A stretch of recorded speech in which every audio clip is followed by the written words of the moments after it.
And welcome, ladies and gentlemen, to GeekWatch, a subsidiary of the Monastery, the open bar of the internet. I am your one and only gaming monk, better known as Mildra, and with me as always is my good brother here in the temple, the man of 1,000 runes, the CEO of Zadare Enterprises, and the bane of my fucking existence, good brother Xanatrix. Hello, everybody. Hello, and, well, this particular, we are 2 episodes away from the big 100, which will happen this week. Since it's October, I know some might ask if I have any plans on doing something spooky related? The answer to that is no. We're spooky enough as it is. Just us alone should scare all of you people. We're spooky enough as it is, for one, and for two, the kind of things that would fit within our criteria and still fit within covering something spooky. There's not a whole lot to go around. You know, at most we could talk about slasher movies, but I've done that already. Mm-hmm. Not on this channel, but I've done that elsewhere, and it's a case of been there, done that, got the t-shirt. How am I going, aside from it being on this channel and not on someone else's channel, how would I do that without it feeling old hat?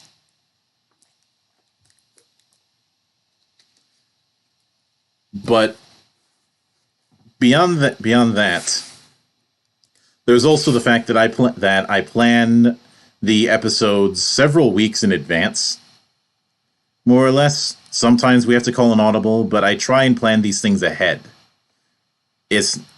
I'm not a certain Connecticut asshat who tries to write scripts at the last minute. Yeah, we don't need to write a script even. Mm-hmm. or not know what the plan is until the 11th hour. That too. Is it possible that I could do these things flying by the seat of my pants? Yeah. But I wouldn't enjoy it. We've had to do that a couple times, and it's never been pleasant, though we are professional about it. Mm-hmm. That being said, for this one, we decided to bring back the class warfare thing, but to do so in a way that is covering something that is both on the realm of game design as well as in the realm of world building. Unlike some of the previous class warfare entries that have just been design / homebrewing. Because this week we have Class Warfare Psionic Fantasy. Now, the reason I wanted to tackle this is very simple. And I will give my thanks to Shades for the painstaking amount of Photoshop job he had to do with the battle mind. But let's consider the nature of psychics. Read your mind, open the third eye, all of that good stuff. And a lot of time, for whatever reason, sometimes game balance, sometimes for other reasons, it's always difficult to implement them into fantasy. And if you said that you're playing a Scion in somebody's D&D campaign, everybody's going to groan. Who knows better? They groan, and they usually say, "Nope, got to roll a new character." Mm-hmm. There are plenty of times where I've told people, "Here's this, by the way, no psychics," and then they treat it as a travesty as big as no Russian. But conversely, you put a psychic character in a science fiction setting, nobody bats an eye. And this week, that's something that I'd like to explore. Why it's so easy to do in one and so hard to do in another. Why people recoil at the idea of playing a psychic in certain games, and explore our approach. And I'd like to start with the game design end of things, because I do remember talking with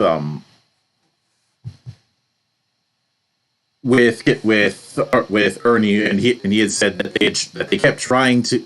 There are certain psychics that they liked in science fiction. They kept trying to implement that into D&D, and it didn't work.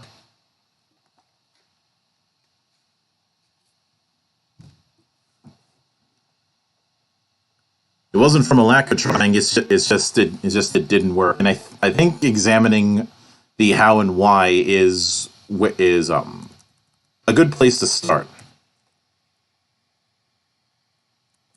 Okay.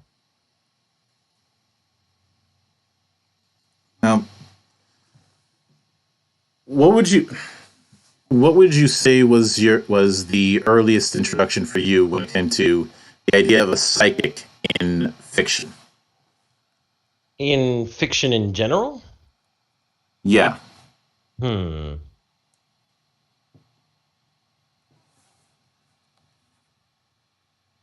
have to think about that. All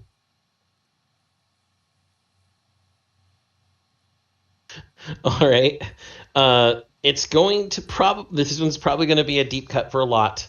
But the first time I was probably really introduced, or at least the one that strikes me well, is in my early childhood. It was probably it was probably not actually psychic, but it was the feeling of someone being psychic. Specifically, when I read parts of the Lord of the Rings books and how Gandalf just seemed to know what the other characters were thinking, which is just Gandalf being really good at reading people and not actually psychic powers. But it sure as fuck felt like it. So I'd say that have to be my most early. The one that strikes me as the most psychic thing is probably Akira in Live Alive. Mm-hmm. You know, his power to read minds outside of battle and in battle, all of his powers are psychic based. Mm-hmm. For me personally, it was Jean Grey. Yeah. Jean Grey was not the first time I felt anybody was psychic, but she's definitely another striking one because of, early 90s X-Men. Mm-hmm. Especially this was deep into the Dark Phoenix saga as was portrayed on the X-Men cartoon. Yeah. I think the big reason I didn't see her when I think of something psychic, it's a combination of the telepathy with the other powers that might come with being psychic. Mm-hmm. Like, especially because the psychokinesis she has doesn't feel like a mind power, except when it's, I guess, crisis relevant is the best way to put it. Like, most of the time she can do her psychokinesis and everything without too many issues, but sometimes, oh no, brain hurty for no reason. I felt that was plot-induced stupidity. Mm-hmm. And admittedly there was a bit of that because let's not beat around the bush. Psychic powers is one of those things that's hard to visualize or even hard to narrate properly in any form of storytelling. Even novelists struggle with it. Yes. My favorite form of implementing psychics in narrative is to have them be, I guess, kind of like Jean Grey is narratively, open and have to struggle to keep things closed. Because that way you can actually interject at any point unwanted random thoughts. And that illustrates that this person, yeah, they have a power, but it's not just a boon. It can be just as much a bane. Mm-hmm. Even then, good. That's only telepaths. Mm-hmm. When it comes to things like psychokinesis or any of the other subsets such as cryo, pyro, etc., that doesn't feel any different than someone casting magic without without an incantation, or if we're gonna go with something like anime that doesn't feel any different than someone throwing around elementally specific ki blasts. I think because it is supposed to be a power of the mind, and the mind is already an ephemeral thing, portraying psychic powers outside of telepathy is much harder than telepathy itself. Mm-hmm. And of course, when it comes to visualizing it, in things like video games, you need some sort of visualization, and even comics to an extent, to signpost that that power is active. Yes. I know some people might scoff at the idea of the key outline that we see in DBZ, but that's signposting. Yeah, that aura is a signposting in a way that's a little more obvious than most. Yeah, but it is still good signposting. Mm-hmm. But it is signposting in the sense that when you see it, you know that somebody's about to do something key related. Mm-hmm. And the reason this is important is that's why you have things like the ridiculous energy coming out of the forehead that we saw in 90s X-Men. And let's not forget too much pink energy is dangerous. Psylocke, yeah. Mm-hmm. Now, see, if you've established in your world that psychic energy has a specific color, you've given yourself a much easier way of signposting psychics. Yeah. But on the gameplay end of things, I'd like to bring up how psychics have been used in D&D over the years. I know, but given the historian end of things, I feel we kind of have to. I know. There is stories. I can still show my disgust. There is stories that Gygax didn't want to include psychics, but I have heard conflicting reports on that. Was Eddie able to clear those up? No, I didn't think so. He probably didn't hear about it from his dad then. Well, at the time he was working on mostly the magazine stuff. Ward wouldn't tell me either. That's a pain. Now, granted, at the time I didn't have the opportunity to ask because he was involved in a different department, so I'm pretty sure he wouldn't have known. But the earliest incarnation was first edition AD&D, where they were normals that rolled a 99 or 100 on a D100 in character generation and gained some spell casting that didn't require spell books or faith. They had their own psionic only battles that were invisible to non-psychics and required their own combat matrix, complete with one. And now you're already running into the problem with psychics. Their system is separate from all other systems. I.e., the same problem that that everybody had with Shadowrun 3rd Edition.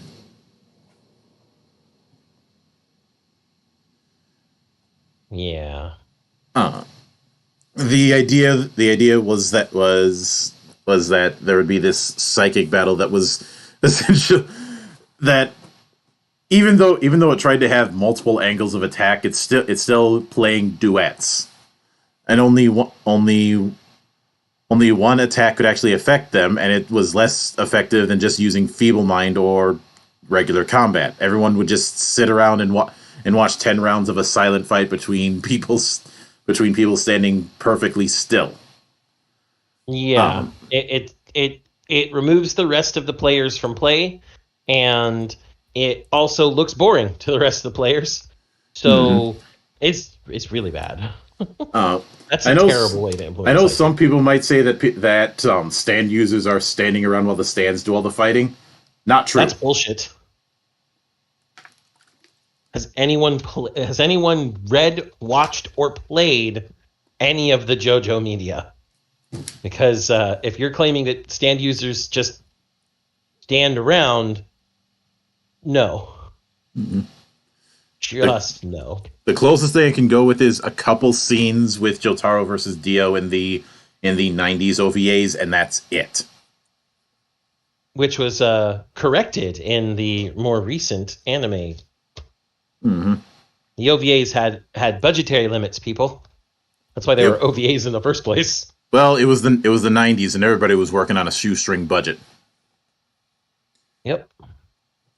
But which makes it all the much more impressive that Trigger got by with his shoestring budget for so long.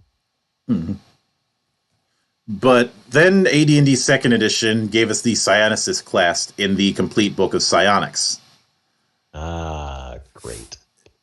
This was... Now, on one hand, this is the precursor to the Psion as we know it. On the other hand, it still had those psychic combat mechanics we just railed on. It was possible to use it effectively, but you had to be a fucking munchkin in order to do it. Nothing against munchkins, but if a class is dependent on you being a munchkin, that's a bad class. Mm-hmm. Like, there's a lot of casty stuff that they could do, except deal large amounts of damage, which is what most casters are relied on for. Mm-hmm. Like, sure, yeah, you've got your wizard or your druid or whatever in your party because, they got some cool utility spells. But mostly you have your wizard or your druid or whatever in your party because big kaboom. Yeah. And we did have the early idea of them having powers that they could augment with power points, which is a tradition that's continued to this day, aside from one exception that nobody likes. But there was one thing that undercut it, and that was Disintegrate, which was a save or die power that you could get at 3rd level if you knew what you were doing. Granted, it would cost most of your points to use it, but it's a save or die ability, which is something we don't like around here either. Plus, roll or die is not fun. Plus, you're getting a one-off save or die ability at such a low level when those things. First off, most players aren't going to get them, and second off, any player that does get something like that is going to get it at the teens. Mm-hmm. Pretty sure disintegration ray was what, 6 spell level? Yeah, something like that. I'd have to check because of how the different variants worked. Mm-hmm. But then it got nerfed when skills and powers came out, which would be bundled in with Dark Sun.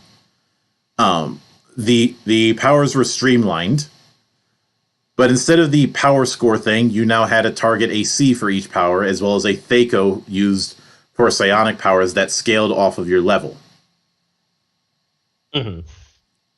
It certainly could nerf the issue. And instead of a separate combat, they just, with the mental AC and Thaco, it just became straight up combat. Mm-hmm. So instead of powers, instead of the attack modes and defenses, you just had proficiencies that a psionicist would get for free. It still had a bit of rock, paper, scissors bullshit, but it didn't eat up as much time. And once you opened up a target's mind or drained them of psionic points, you could start really doing damage. Yeah. And psionic attacks were more effective against targets without psionic ability. We've talked about this in the past, but anybody who claims that game balance isn't necessary is full of shit. I really do think that the whole thing of psionic attacks being more effective against those without it is part of the might be part of the reason why psychics got the reputation as unbalancing the game. Absolutely. A psychic character should not be able to suddenly be better at doing damage to people who aren't psychic. Maybe if they specialize in something like that, so that they have to go down a specific route of character customization in order to specialize in killing non-psychics. But then you would also have to obviously give the counter to that, a specialized route of psychics killing psychics. And that's good. You give that sort of customization, all of a sudden a class looks a little bit more inviting. But just, anyone who's non-psychic, you have an advantage to killing them. But why though? Even if that other character was, say, a mage, which is even more ridiculous because, well, there are spells that are meant to do mental damage. But then that brings us to 3rd edition, where we had the full-on Psionics Handbook, which, like a lot of those early 3rd edition stuff, was a bit of a mess. Because you introduce the psionic system, and you bring back that separate combat system that everybody didn't miss from AD&D 1st edition. And you have the fact that it required all 6 ability scores in order to be good. So we bring back Mad. No, we bring back the worst Mad. It was terrible. Yeah, 3.0 psionics had a bigger Mad problem than monks.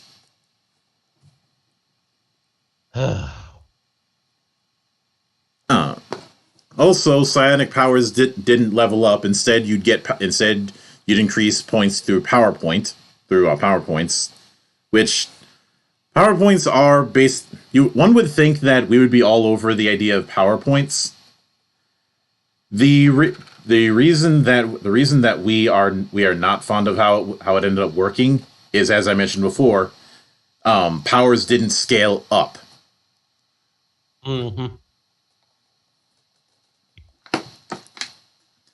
I'm of the opinion that if you're going to do this whole thing of default powers and then a mana pool, the mana pool should be used to add extra stuff, not numbers go up. Numbers go up should be just a thing that happens through leveling. Yeah. You're getting stronger as you level, so clearly the things you can do get better since your proficiency is going up. And that's what things like proficiency bonuses in myriad different games try to reflect. Yeah. And in this case, this would be a lot like the meta magic points from 5th, or other sorts of things. The spell points from spheres comes to mind as well. Yeah, absolutely. Like sphere, like the destructive blast, which you get from the destruction sphere in that system, levels up with you. Spell points and talents are just there to give it more options. Now, some people tried to argue that 3.0 psionics could be glass cannons that could screw over a B-Beg, except they forget that you can only spend up to your manifester level all at once. I think a lot of the people who thought that they were hacks were one of two things: either A, they didn't read the rules, or B, they're spellcaster mains. And we know when we've talked about how they want to be the I win characters all the goddamn time. Well, while it's true that they can only spend as many power points up to their manifester level, barring certain, I think there was at least one feat that allowed you to do more, like double your manifester level in the expanded Psionics Handbook for 3.5, but I can't remember. Yep. The thing about it is that they can still, while they can't centralize everything as much as a caster can, because a caster can just choose to dump spell after spell if they're using haste right. They could still do.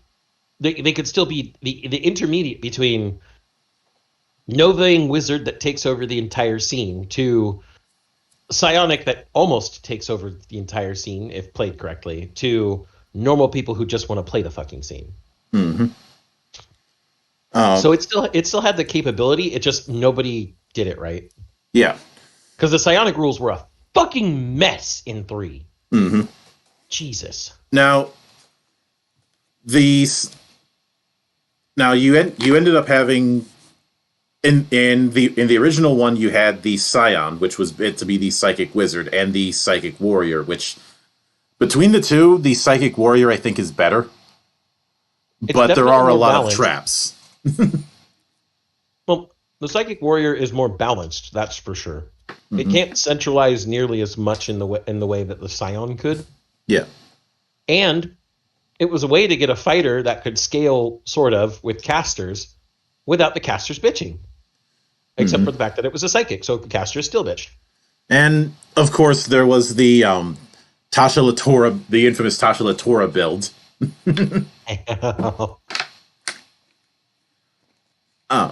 So for those who wanted to break things, but then 3.5 came along, and we got the expanded Psionics Handbook, which took that psionic combat system and pretended it didn't happen, leaving only the psionic system itself good, because having a combat subtype tends to be a bad idea. I think the only time that I've ever put up with it is when you're dealing with scale, and even then, that's where you have things like mega damage or the vitality, integrity, and hull system that Cthulhu Tech had, which was a more sensible version of mega damage.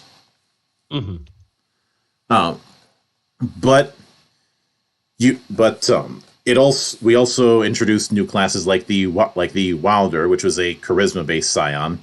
So the sorcerer version with a little bit of barbarian.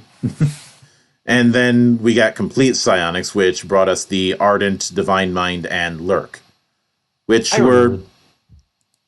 remember the Ardent Tasha Latora. That thing's a fucking annoying player to deal with. 3.5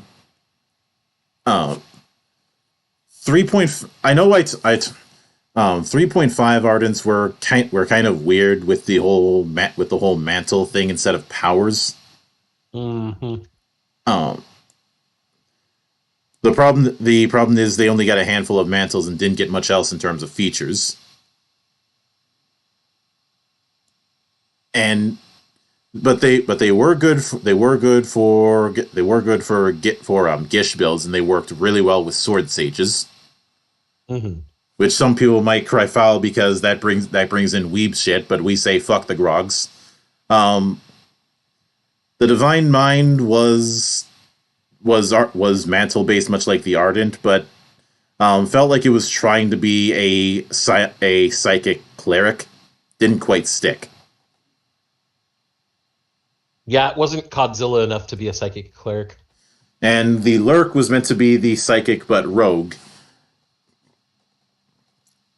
All these, what would you call these hybrid types, Monk?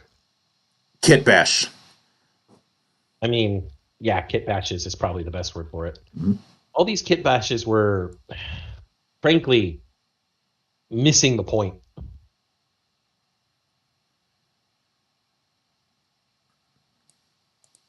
Especially the Lurk was all right, but it was far too resource intensive compared to, say, an assassin, which was another very cursed class up until recently. Like the assassin is a can of worms I might get to down the road, but suffice to say, it was one of the more infamous try attempts at expanding the class design in the early days of D&D and failed. A lot of people really hated these psionic books. The 4th edition the best edition. in introduced this had treated, instead of treating psions as its own class with some side things, it introduced the idea of psionics as a power source. And I know some people might cry foul about how it was done, but I will give fourth edition credit for the fact that they attempted to make a power source for psions, because this was in Player's Handbook 3, and by this point we'd already kind of established the power source system. You had the Martial power source, people who were awesome because of their training and natural abilities. In the design docs, they reference that it's akin to the feats that an athlete can pull off, and just the general feats just the general feats of strength and ability that you see, like those monks who could no sell getting kicked in the nuts repeatedly. You have the arcane, self-explanatory. The divine, also self-explanatory. Primal, which is the spirit of the world, because the planet got sick of all the gods and demons who were using the planet as a battlefield and saying, "Get the fuck off my lawn." Yeah, that's Mother Earth telling you to fuck right the hell off. Yeah, I do the Lorax joke, but I did that a week ago.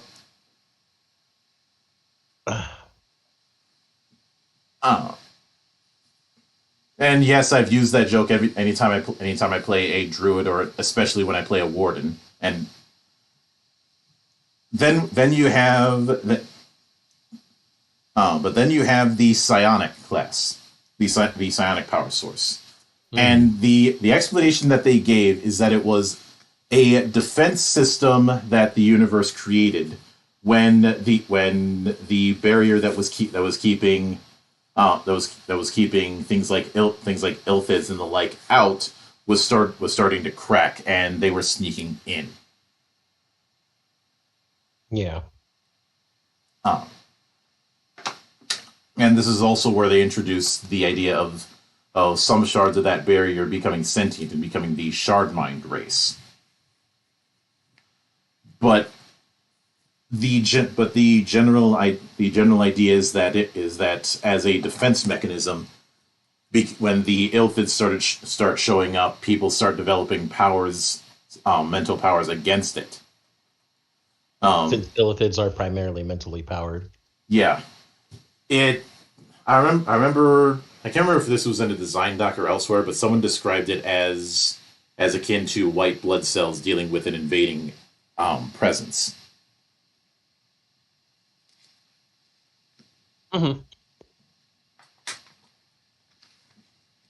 And it's also where you had a significant you had a consistent look. A lot of the psychic art in 4th edition had a consistent look of this halo going out in waves around a psychic, which, well, some people might have issues with a halo like look going around someone's forehead. I personally don't mind it because it's a consistent tell. Again, that whole thing about signposting. Yep, it's a consistent, established theme necessary to denote someone's psychic power.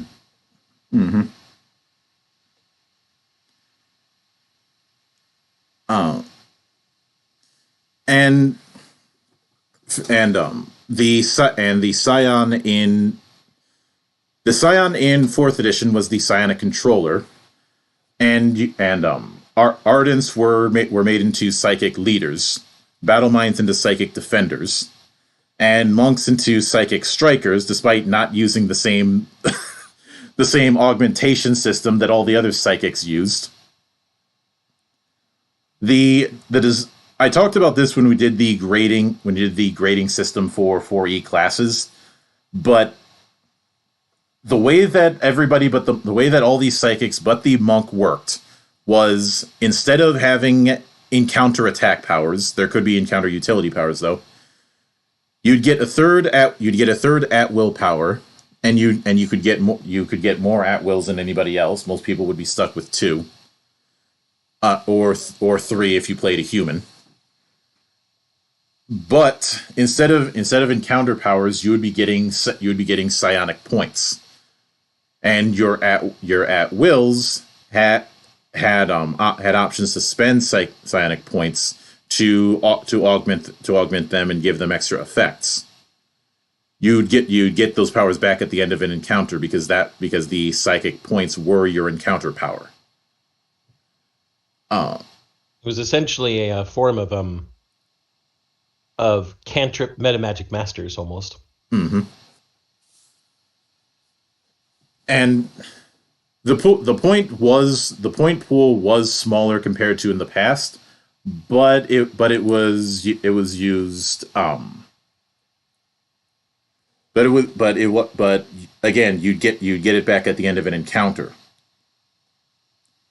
Mm-hmm. So because of that, people realized that they're a lot more flexible than people had thought.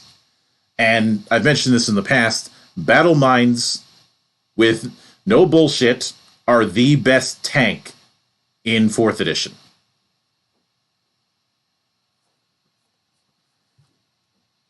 And even people who aren't fans of psychics don't have any issue with that.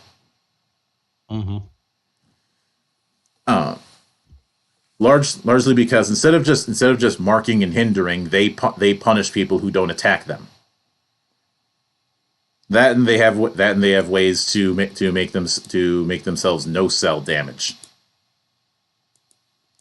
Getting rid of damage is a great thing for any tank. Mm-hmm. Part of your main kit is damage mitigation. That was the reason why every tank class in FF14 has some invincibility gimmick. Mm-hmm. And well, for 5th edition, because Mike Morales is a fucking idiot, they decided to go with instead of doing a Scion class, which the third party has already addressed, so their reasoning for doing it was already fucking stupid. They instead decided to have Scions be a arcane tradition for wizards.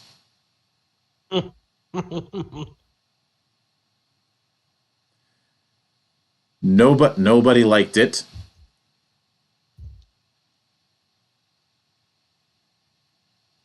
To be fair, by making it an arcane tradition for wizards, you avoid most of the issues that we've had with Scion classes throughout most of D&D.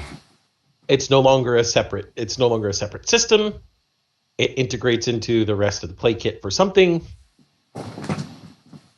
Solves a lot of the problems by throwing the baby out with the bathwater. Yeah, I think I have the same problem here that I did with making Blade Singer a arcane tradition, just saying, see here's your Gish character. Yeah, except the problem is you're still a squishy ass wizard who just happens to wield a sword. A squishy wizard that happens to wield a sword. I think that's the reason most people who want to do Gish end up going with the sword packed warlock, because warlocks they can be squishy, but they are less squishy. They can be squishy, but if you kit them outright, they're not squishy. Mm-hmm. Pact to the Fiend, anybody? Getting you those temp HPs all the time? Mm-hmm. And now I have my own takes on why shoehorning, because not only did they shoehorn psionics into a wizard tradition, but they also shoehorned things like Psychic Warrior into being a fighter archetype. And I can see the baby out with the bathwater, but I'd like to get your take as to why you feel that was overcorrecting. So, it's clear that people have a class fantasy they want to fulfill with somebody who is psychic, whether that's as a scion or a psychic warrior. Mm-hmm. And integrating that classwork into the rest of the system in a balanced fashion is what would be ideal. Instead, taking these powers and just modifying them a bit to paste them onto existing classes, yeah, that fixes your balancing issue, but it gets rid of the class fantasy. The school and the archetype for, the Scion school and the Psychic Warrior archetype are the psychic classes, but they're attached to the wizard and the fighter, which have much broader implications for class fantasy and are not necessarily as focused as a psychic character is for a class fantasy. Mm-hmm. I'd say that for a lot of people there's two. If they wanted to play, say, a psychic warrior, there's a few characters I can think of that they're probably using as their template of sorts. One of them, obviously, is Psylocke, especially with how popular she was in the MVC games. Mm-hmm. Especially MVC 2.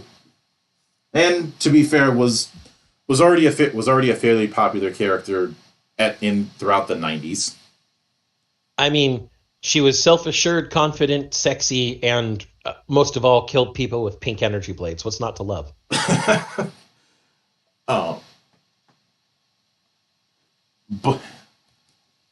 And of course, the bigger instance is the fucking Jedi.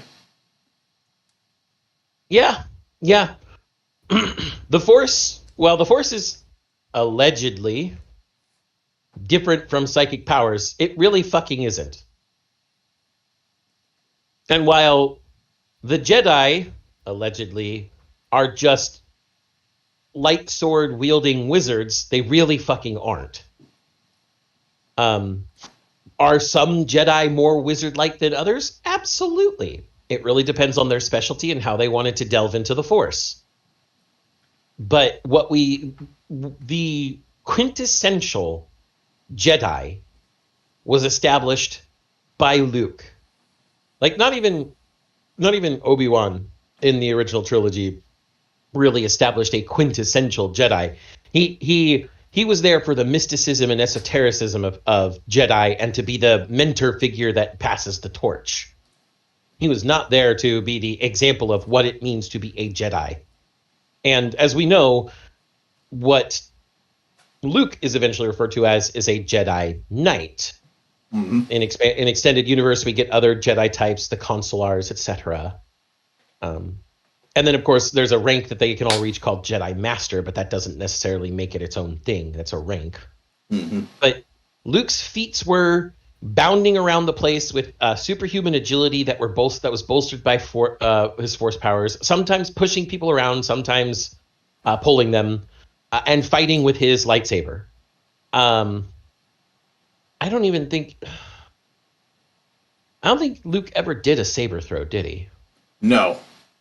That wasn't established until the prequel. Mm-hmm. I'd say the first time that I saw the saber throw was actually in that Obi-Wan game on the Xbox. Yeah. In fact, I think the saber throw might have been established by the games first. I'm not sure. Either that or it was in some of the novels. It's a chicken and egg situation.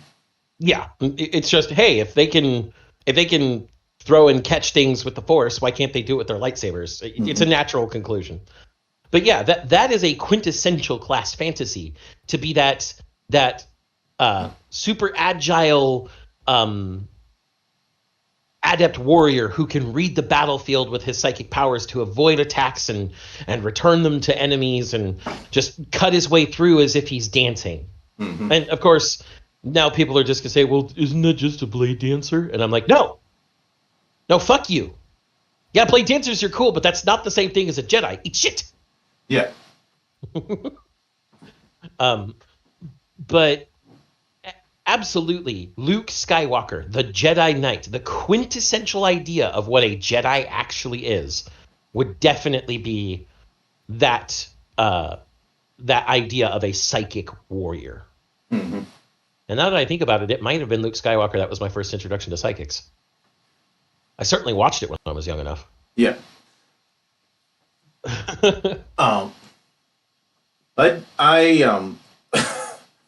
technically speaking, I didn't get into Star Wars until these special editions came out, and even then,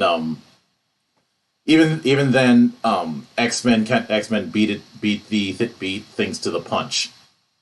At least for a very young me.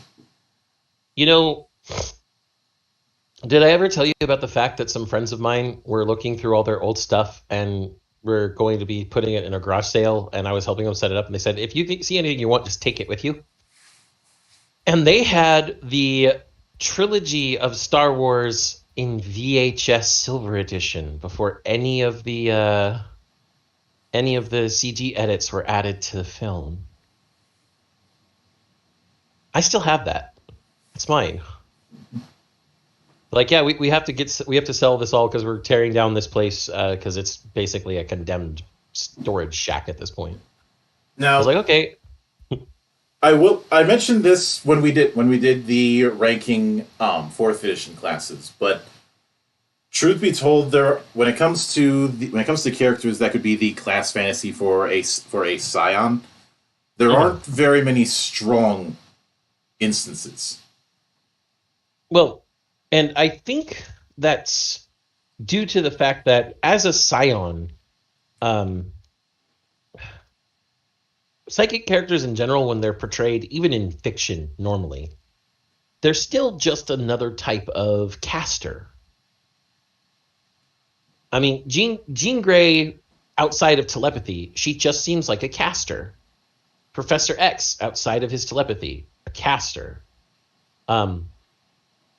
It just seems like a different type of caster because of the fact that there isn't really anything specialized. The big one that I think is going to come to mind for a lot of older fans of storytelling is Spock, and even then, the line is very blurry between, especially when it comes to things like mind melds and the nerve pinch, which, as far as anybody's concerned, the nerve pinch may as well be a type of martial arts. Yeah. Because I'm going to be honest, the Vulcans, I don't think the Vulcans actually were psychic. They're just extremely logical, and then they have the mind meld. And the mind meld seems more of a physiological thing that is unique to Vulcans as a race, rather than a purely psychological thing, because they have to touch you and they have to concentrate, and there's clearly some sort of interface occurring between them and you. Mm-hmm. I think if we're gonna pinch Star Trek, we're gonna have to reference the ship's counselor with the worst mother in the world or in the galaxy. Yeah, Deanna Troi. And thus the entire Betazoid race, who are natural empaths, all of them. Mm-hmm. But nobody looked at Deanna Troi and said, "I want to build my character around her." Well, and again, that's the point I'm getting at. That when it comes to a Scion combat-wise, they just aren't really different from a caster. It's a different source of power, but it's not really a different effect. And even if you want to bring in Tetsuo, I don't think Tetsuo. Things like Tetsuo are not good examples. In fact, there's a lot of cases of psychic characters who are in one form or another villains. One of the big examples that comes to mind for me is the Mule in Foundation. Yeah, that works. And even if we're not using Tetsuo, the other psychic kids who are all given progeria by their own psychic powers, that was always a weird thing. Thank you, Akira, for being a really weird movie and a really weird manga. Mm-hmm. Their psychic powers were, again, it's not any different from, if we're going to look at anime, from magic or ki. Like, they had shields they would put up that are psychic shields. They could fly because they were using their psychic powers to lift themselves. But while we know that the source of their power is different, it comes from their mind rather than from their internal chi or the external ki of the world or from some magic they've studied. It's the effect The effect is the same. That's the issue with making, in my opinion, a good Psion type character. That the source of power is different, but your effects are going to look the same. So most people are only if you're making a Psion character that way, most people are just going to feel you're making a reskinned caster. And you and I both don't like the reskinning thing. Yeah, I've told this story in the past, but somebody had argued that if somebody really wanted to do a psychic in, at the time, D&D 3.5, they'd be better off just reskinning a sorcerer. And I vehemently disagreed with that, and I keep using it as an example of why using reskinning as a quick fix is a bad idea. Because let's consider what sorcerers are supposed to be in D&D and in a lot of other kinds of fantasy. They are meant to be the natural mage. Not in terms of nature the same way a druid is, but in terms of the fact that they are able to use magic-like effects just as easily as monsters are because of their heritage.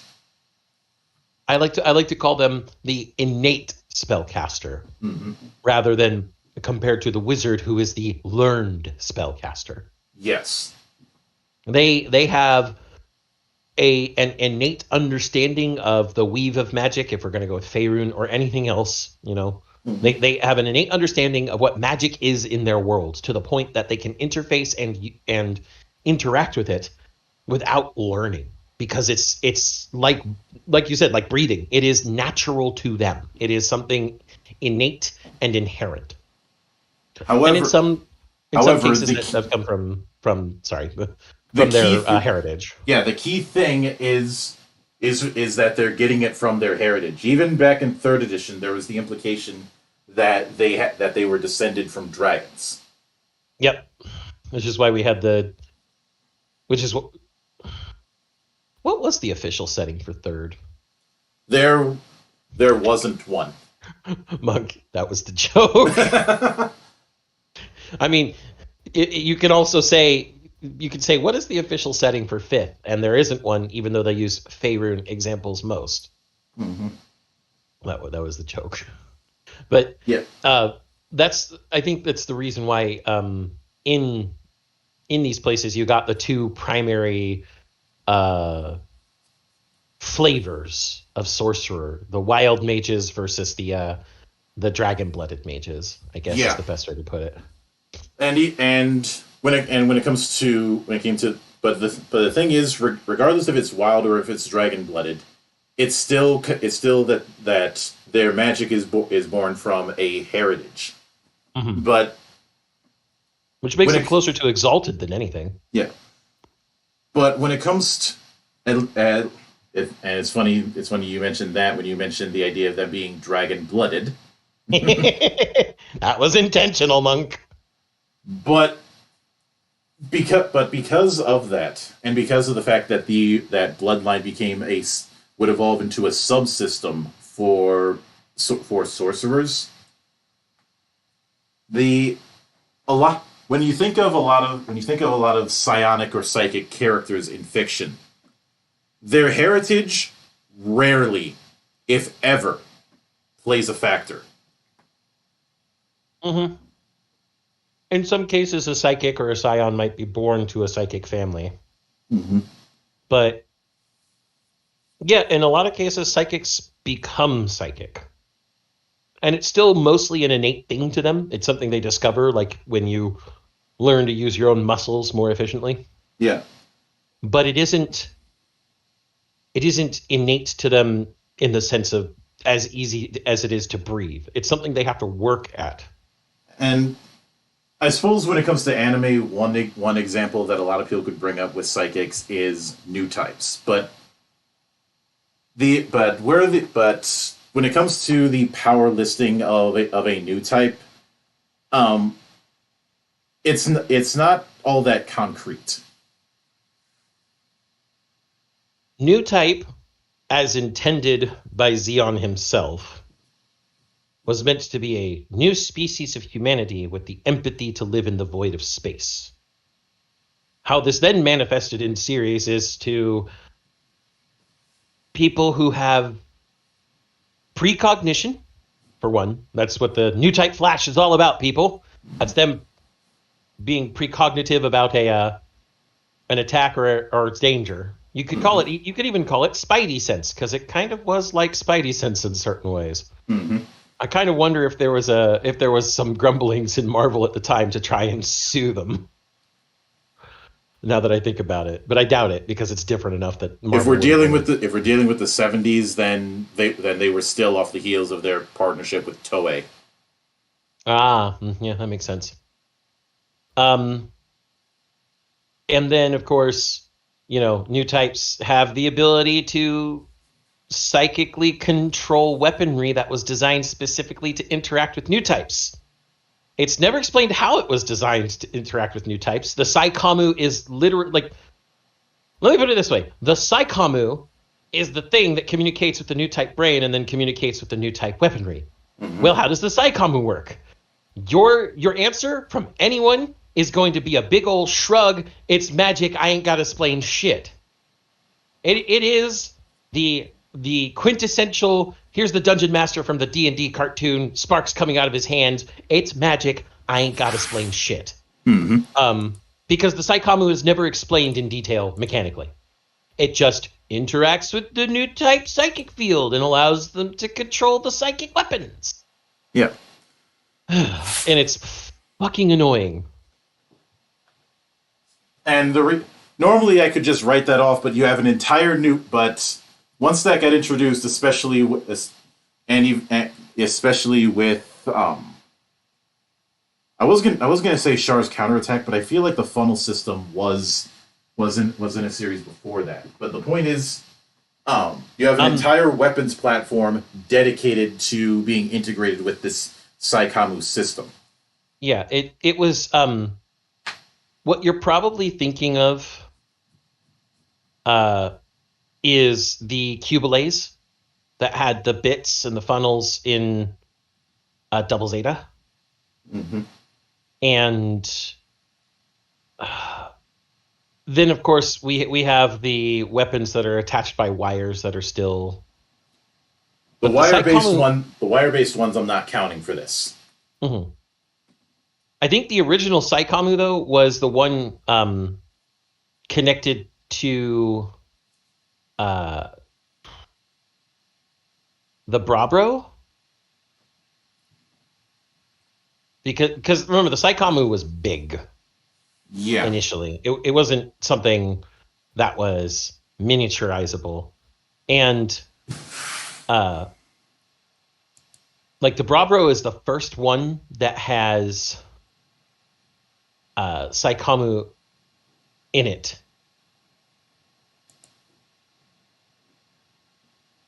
And so the explanation from the Flanagan Institute of how the Psykamu system works is that new types emit powerful thought waves that are similar to regular brain waves but are not electrical, and so they are called psycho waves. And thus you get the psychic communication system, or the psycho communication system, or the Psykamu. In the words of Hermes, that just raises further questions. Yes. Yes, it does. But this is essentially the Psykamu was used in the Brabro to not only help operate the mobile armor by thought so that you didn't have to use all the different controls and have a full crew, but also any remote weapons. Because the Brabro had wire-guided megaparticle guns, and they were technically could either be controlled by gunners through remote control or controlled via the Psykamu. Mm-hmm. So the wire-guided systems are still technically Psykamu weapons. It's just that they also have an element that makes it so they don't have to be controlled via... Yeah. But the Zeong also had stuff, and the Elmeth, which, all of these were Zeon suits, if everybody is keeping track. Yeah, so the Elmeth had bits. Because the bits were rocket thruster, Verniers, power generator, and a single beam gun controlled. And And for anyone wondering, what's the difference between a bit and a funnel? Bits have their own power source. Funnels have to come back to recharge. Mm-hmm. Literally the only difference. Yeah. And all of these are Xeon-based tech, and it wasn't, and we didn't see funnels on the Federation side until New Gundam, which was co-designed by Amuro. And yeah, Amuro with Anaheim. Mm-hmm. In that way you could say that it's his version of the Defiant. Mm-hmm. Just not as adamantly designed as the Defiant, because, well, the Defiant is only called that because they couldn't call it Benjamin Sisko's motherfucking pimp hand. They tried, but it was too long. And the reason why I bring that up is once again there isn't a character in fiction that really fits the class fantasy of a psychic, and I'm pretty sure there's some that you could bring up in certain books, but those would be deep cuts at best. Yes. I know that with Babylon 5 and the Psi Corps, they had brought up the story of the Demolished Man, mm-hmm. which is where they got the idea for not only the Psi Corps but also demolition. Mm-hmm. And even when it comes to a lot of the mental powers that we've mentioned, it's very rare that unless you're dealing with rare exception, again, whenever you're dealing with it in a combative sense, it just becomes another form of casting, and it doesn't help that a lot of mental power aligned or psychic like characters in science fiction and especially in space opera tend to dress like wizards as it is. But let's consider some of the class archetypes throughout fiction. The fighter, well, you have Conan as the class fantasy. Mm-hmm. The rogue, pick one. There's no shortage. It could be Arsene Lupin. It could be Garrett. You've got no shortage on that front. The ranger, Aragorn or maybe Legolas. Literally the both of them. Yeah. Or possibly Rambo, but a lot of people don't see it that way. I say go watch First Blood and tell me he's not acting like a ranger.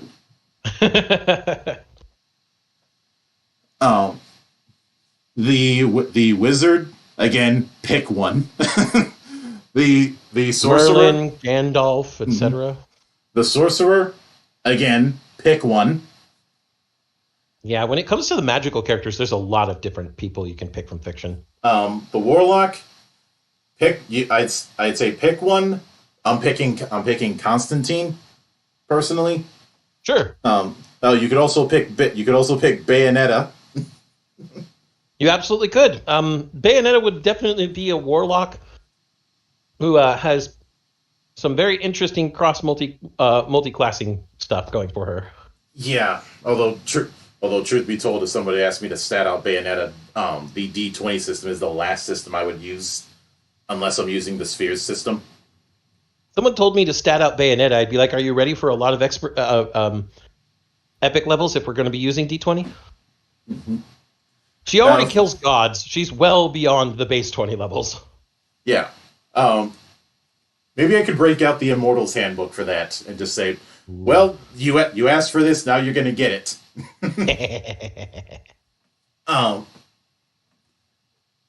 And of course, if I wanted to use a sorcerer example, I could use Orphan. But point stands. Clerics, pick one.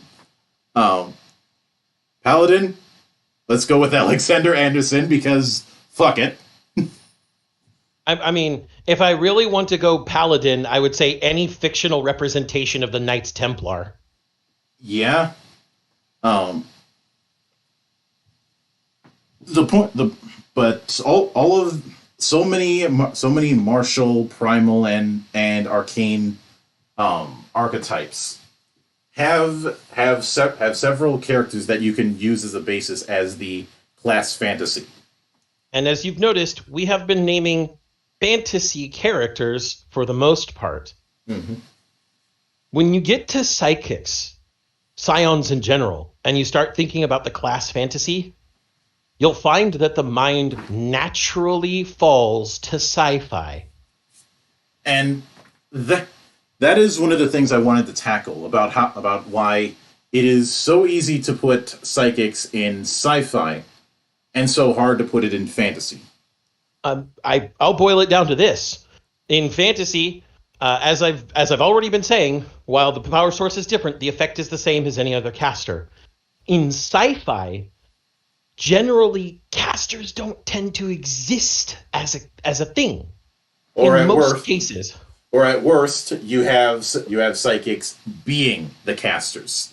The big example of this is, of course, psychers in 40K. Yes, they are the magic class. Mm-hmm. Absolutely. And I would say that they're warlocks more than anything, obviously. Just remember, folks, all magic is chaos magic. Even if you're a librarian, even if you're a sanctioned psyker, you're interacting with the warp. So, yeah, it's chaos magic. Mm-hmm. The big thing about psychics and scions and any type of psychic class fantasy you want to put into sci-fi is sci-fi tends to drive itself around the science part of the fiction. You know, the space operas and whatnot notwithstanding, you have your spaceships, you have your blasters, you have your high-tech stuff, you have a bunch of things that are really cool, doodads and gizmos galore. Mm-hmm. And a psychic is almost a stark contrast to those things. Yeah. Shadowrun did try and implement something close to a psychic with the Technomancers in 4th edition, but a lot of people look at and this is the same problem but in a different form. A lot of people look at Technomancers as just another form of hacker that doesn't require a cyber deck. Yes, that's exactly what they are. They're a decker without a deck. Mm-hmm. And it's unfortunate that that's what they became. I feel like a Technomancer could have been implemented very well in Shadowrun. But of course, we have different issues with Shadowrun and deckers and you know, anything that uses cyberware that isn't directly for combat, because then they get an entire system they interact with that nobody else does. Mm-hmm. But I'd actually like to bring up a deep cut, one of my favorite sci-fi novel series by E. Doc Smith, The Lensman Chronicles, where psychics were an everyday thing. And it's sci-fi, baby. Oh, it's sci-fi. Mm-hmm. The titular lensmen are psychics. And they're your explorers, your pioneers, and even in some cases your military. And holy shit. The Lensman series, anyone who wants to read some really good sci-fi with some really good psychics, Lensman. Go read the Lensman series. It's so good. And the Lensmen are called that because they have a lens. You know, mm-hmm. That should make a little sense. And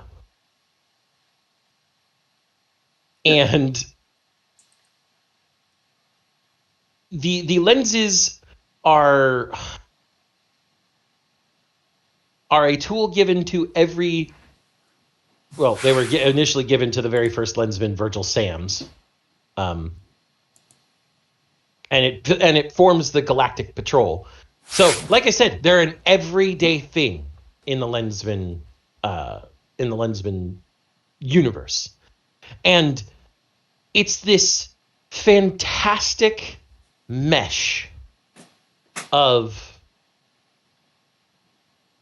the sci-fi that we have with this one fantastic element that gives us the Lensman series. Yeah. And for reference for all of you, the entire Lensman series was a runner-up for a Hugo Award in 1966 and only lost to Asimov's Foundation series. Which, I've mentioned this in the past, but Asimov was surprised he even won, because he was dead set certain that Lord of the Rings was going to beat him. I'm surprised, too. But that gives you a time period of when these were made. These were written from the late 40s to the mid 50s. Mm-hmm. This is that time where we got some of the really good deep cuts into some really cool sci-fi. So it's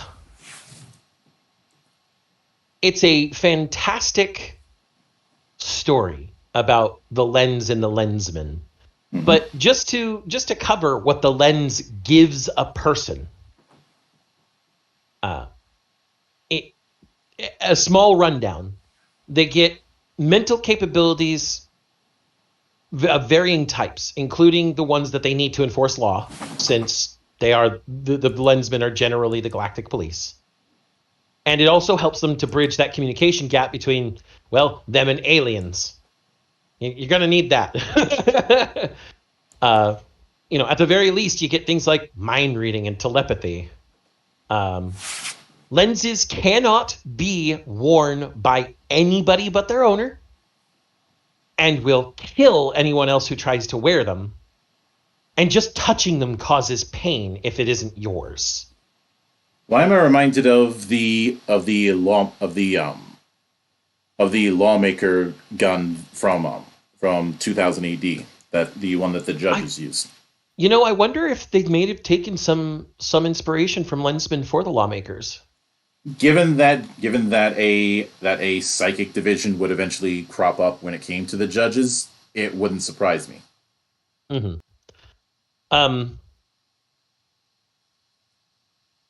What's really, I think some of the things that became a little controversial about the Lensman series is it had heavy undertones of eugenics programs.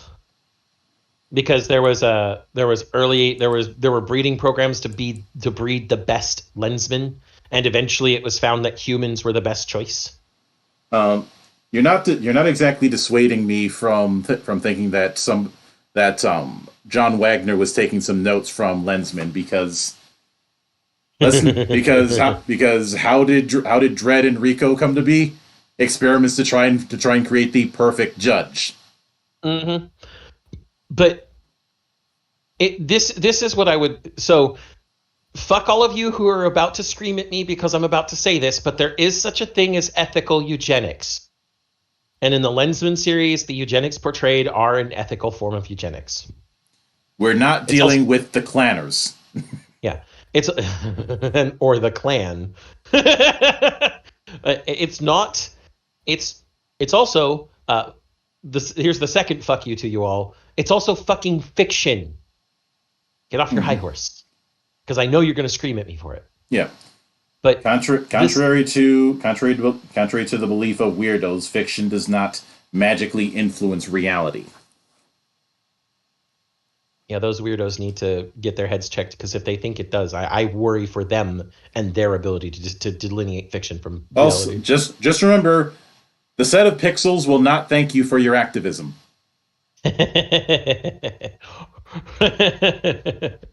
But Lensman, I think, is probably the quintessential way to see how psychics work so well in sci-fi.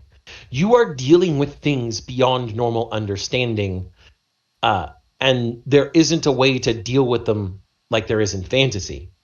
How common is it for everybody to see that there is a language called common in fantasy in general? I mean, I should probably again point to our lovely friend Tolkien for popularizing that everybody speaks some sort of English, but they also speak their own languages. They speak a common language, and then everybody has their own languages. And that's not a knock on Tolkien. Remember that the entire reason he made Lord of the Rings was because he was developing his own conlang. He was making his own constructed language, and he wanted something to put it in. So he did. Yeah, and we've made it clear in the past we don't have anything against Tolkien or his work. We have everything against people who use it as the benchmark for what you're supposed to do. When there shouldn't be a what you're supposed to do. Mm-hmm. But that in fantasy, we see a popularization of there being a common language understood by all, and then separate species languages understood by a species. Even Star Wars had that with Galactic Basic. Mm-hmm. And BattleTech has Star League English as an accepted standard. Mm-hmm. And then there are some sci-fis who do it with universal translators or whatever. Yeah. 40K has Gothic as the Imperial standard. It's just that there's high and low Gothic. Yeah. I would say there that one doesn't really count as much because not every race speaks Gothic. And I think more commonly we're probably not. We're only getting translations through Voxes, but that's beside the point. That and a certain chaplain when he heard an orc speaking Gothic, he got so offended he beat the holy shit out of it. Of course he did. That's fucking anathema at that point. Mm-hmm. But the point is that when you have these more, I don't know if it's because there are more fantastical elements in most cases, and that's what I'm going to use. But when you have fantasy, when you have actual magic, it's almost like it's given carte blanche for there to be a common language. I'm not sure why. Possibly because there's ways to speak other languages when you have casual magic. Yeah, and maybe that's a thing. And of course, like I said, like we pointed out, there are some sci-fis who do a universal language or an easy way to overcome language barriers. Mm-hmm. But it doesn't have to be that way. And because it doesn't have to be that way, it leaves that opening for psychic powers just on a communication basis alone. Yeah. Because you're going from place to place in a galaxy or in a universe, and there's aliens everywhere, and they're not even going to speak. They may not even communicate in the same way that others do. In fact, another good sci-fi to point at, even though we're terribly disappointed in it, is Mass Effect. There are universal translators on board everything when you become a council species, or even when you become recognized by the council as a spacefaring species. Mm-hmm. And we hear that from the point of view of Shepard when we play the games. Like when you talk to Hanar, remember that Hanar speak through bioluminescence. They don't actually talk. They don't make sounds. But when you talk to a Hanar in Mass Effect, they blink a lot, and then you hear this slightly ethereal voice with reverb and delay, talking as the Hanar, because that's Shepard's universal translator coming into play, along with the Elcor, the big, almost elephant-looking guys. They don't have nuance in their voice. Like, they can't inflect and pitch like I can right now in order to get a point across. So they always sound deadpan. And that's because their nuances, whether their voice is a little anxious and shy, or whether they're really fucking mad at you or anything like that, is conveyed through smells. Mm-hmm. It's conveyed through scents. And so what the Elcor do is they state their particular mental state at the time, but it's in this really plodding monotone that kind of sounds like Eeyore from Winnie the Pooh. And this is an example of where psychic powers didn't necessarily overcome the gap, even with biotics and adepts and all that fun stuff. except for maybe in the case of the Asari. But the Asari have more advantages to mental powers than just that because of, well, tampering by the Protheans. Thank you, Protheans. Of course, the Protheans were the masters at psychic technology. They managed to meld their psychic powers with technology. That's what the whole Prothean beacon is all about. So, again, psychic powers integrating with the sci-fi there to try and make this bridge between communication is just one way it can be done. And then, using Mass Effect some more, their psychic powers are a very different shade than psychic powers we see elsewhere as casters. Yes, they're still the casting class of the game, but this isn't like a caster who's casting a spell they've memorized. They're using the mass effect of Element Zero and their own mental prowess to shape the mass effect to do things they need it to do. And it's implied that this takes a huge amount of calculations in the brain. So that psychic power is a result of mental effort, but it's also not something that could necessarily be reproduced if the person was a wizard. Pretty much, and of course, with BioWare's other fantasy project, Dragon Age.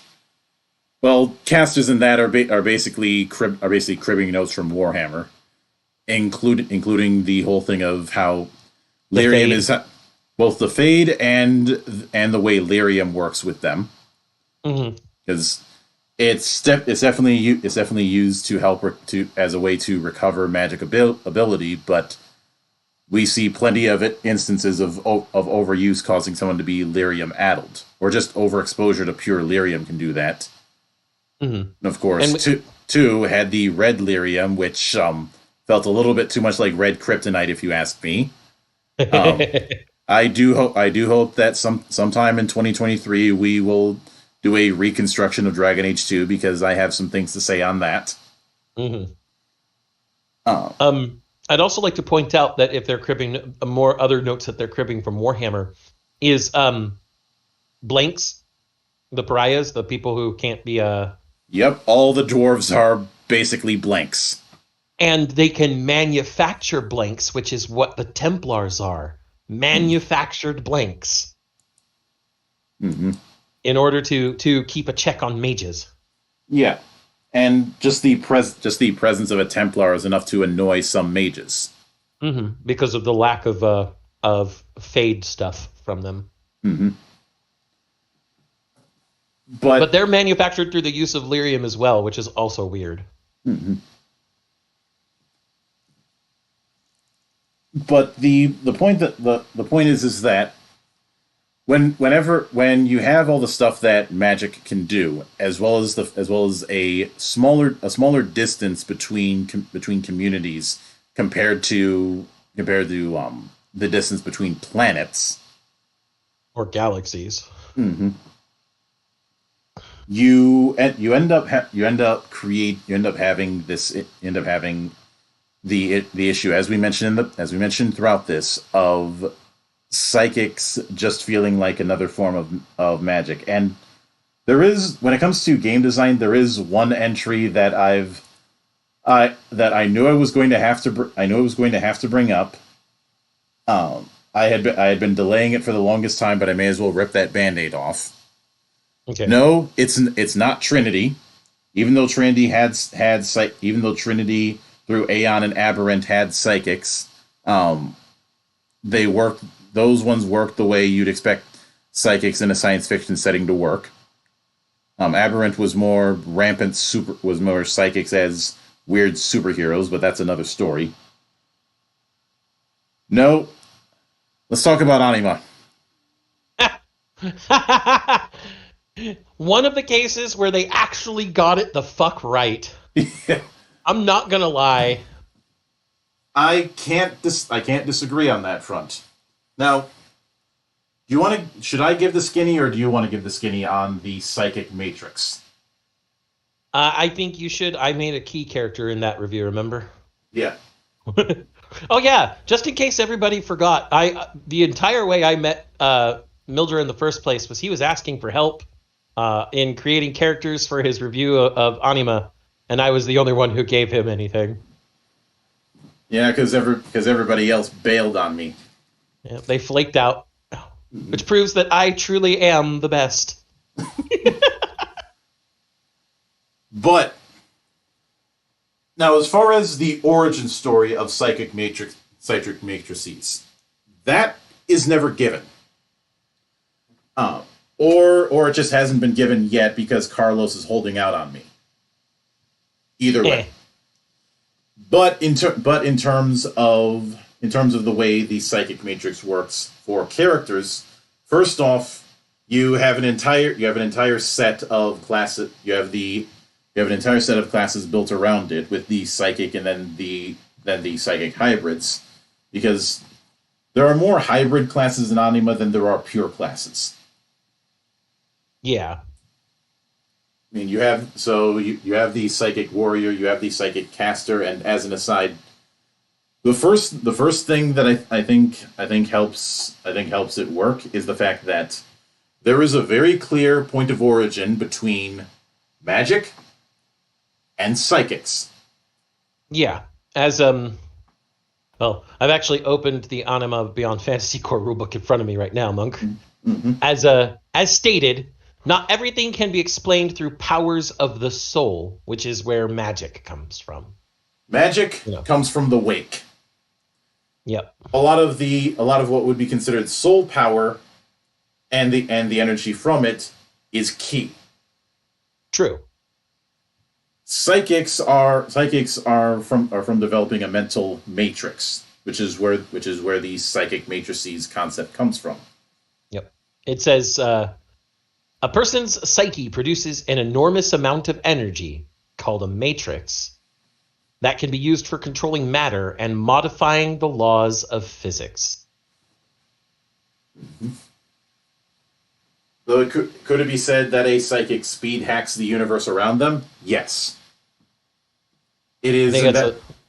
Good. I think that's a bit of an oversimplification, but yes. Oh, I was doing that because I wanted to drag you into another Matrix reference. Because remember, the whole thing with the crazy powers that people have in the Matrix is by understanding that the world is built on rules, and those rules can be bent or even broken. Remember, there is no spoon. Which is the point that Morpheus was trying to teach Neo during the dojo scene. The whole thing of you have to stop looking at it as if you're in the real world. Do you think that's air you're breathing? Mm-hmm.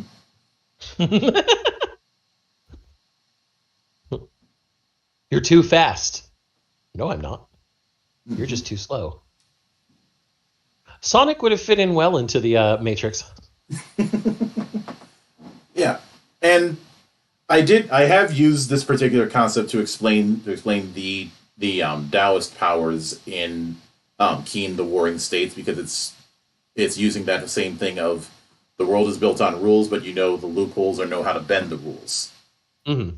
And that's what we have here with psychic matrices.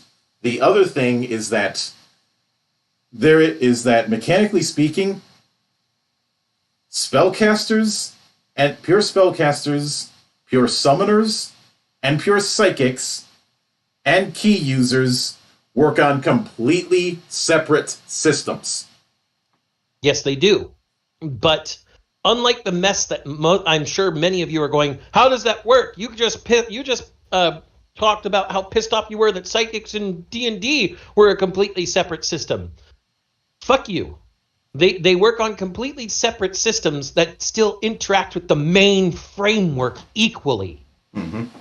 The main framework is still everything revolves around the high roll D100, because this is still based on Rollmaster.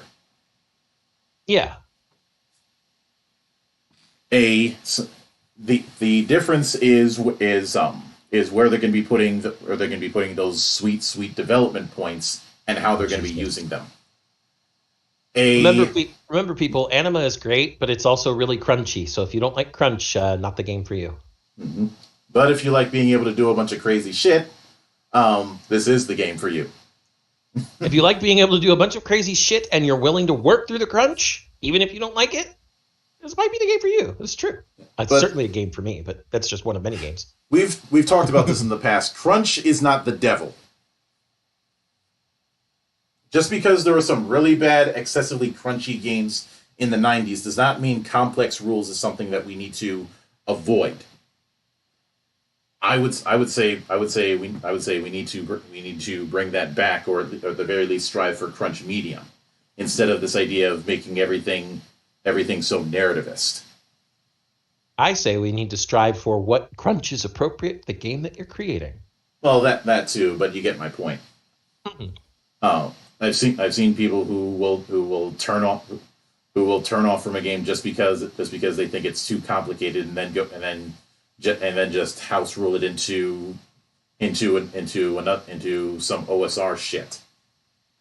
What's really funny is D&D is technically crunched medium to medium heavy. Although these days it tries ridiculously hard not to be. It tries to disguise itself as crunch light, and it isn't. Mm-hmm. Which is why we've said that it's a very terrible introduction. Yes. But getting back on the rails, a domine or a key user, a lot of it's going to depend. It's going to be reliant on the generation of key points, the key abilities tree, which is generated through martial knowledge, which you can get through either spending DP or by learning martial arts. Mm-hmm. And the key technique trees. I call them trees, but a lot of key technique lists are pretty short. Yeah, they really the key techniques really encourage you to build your own.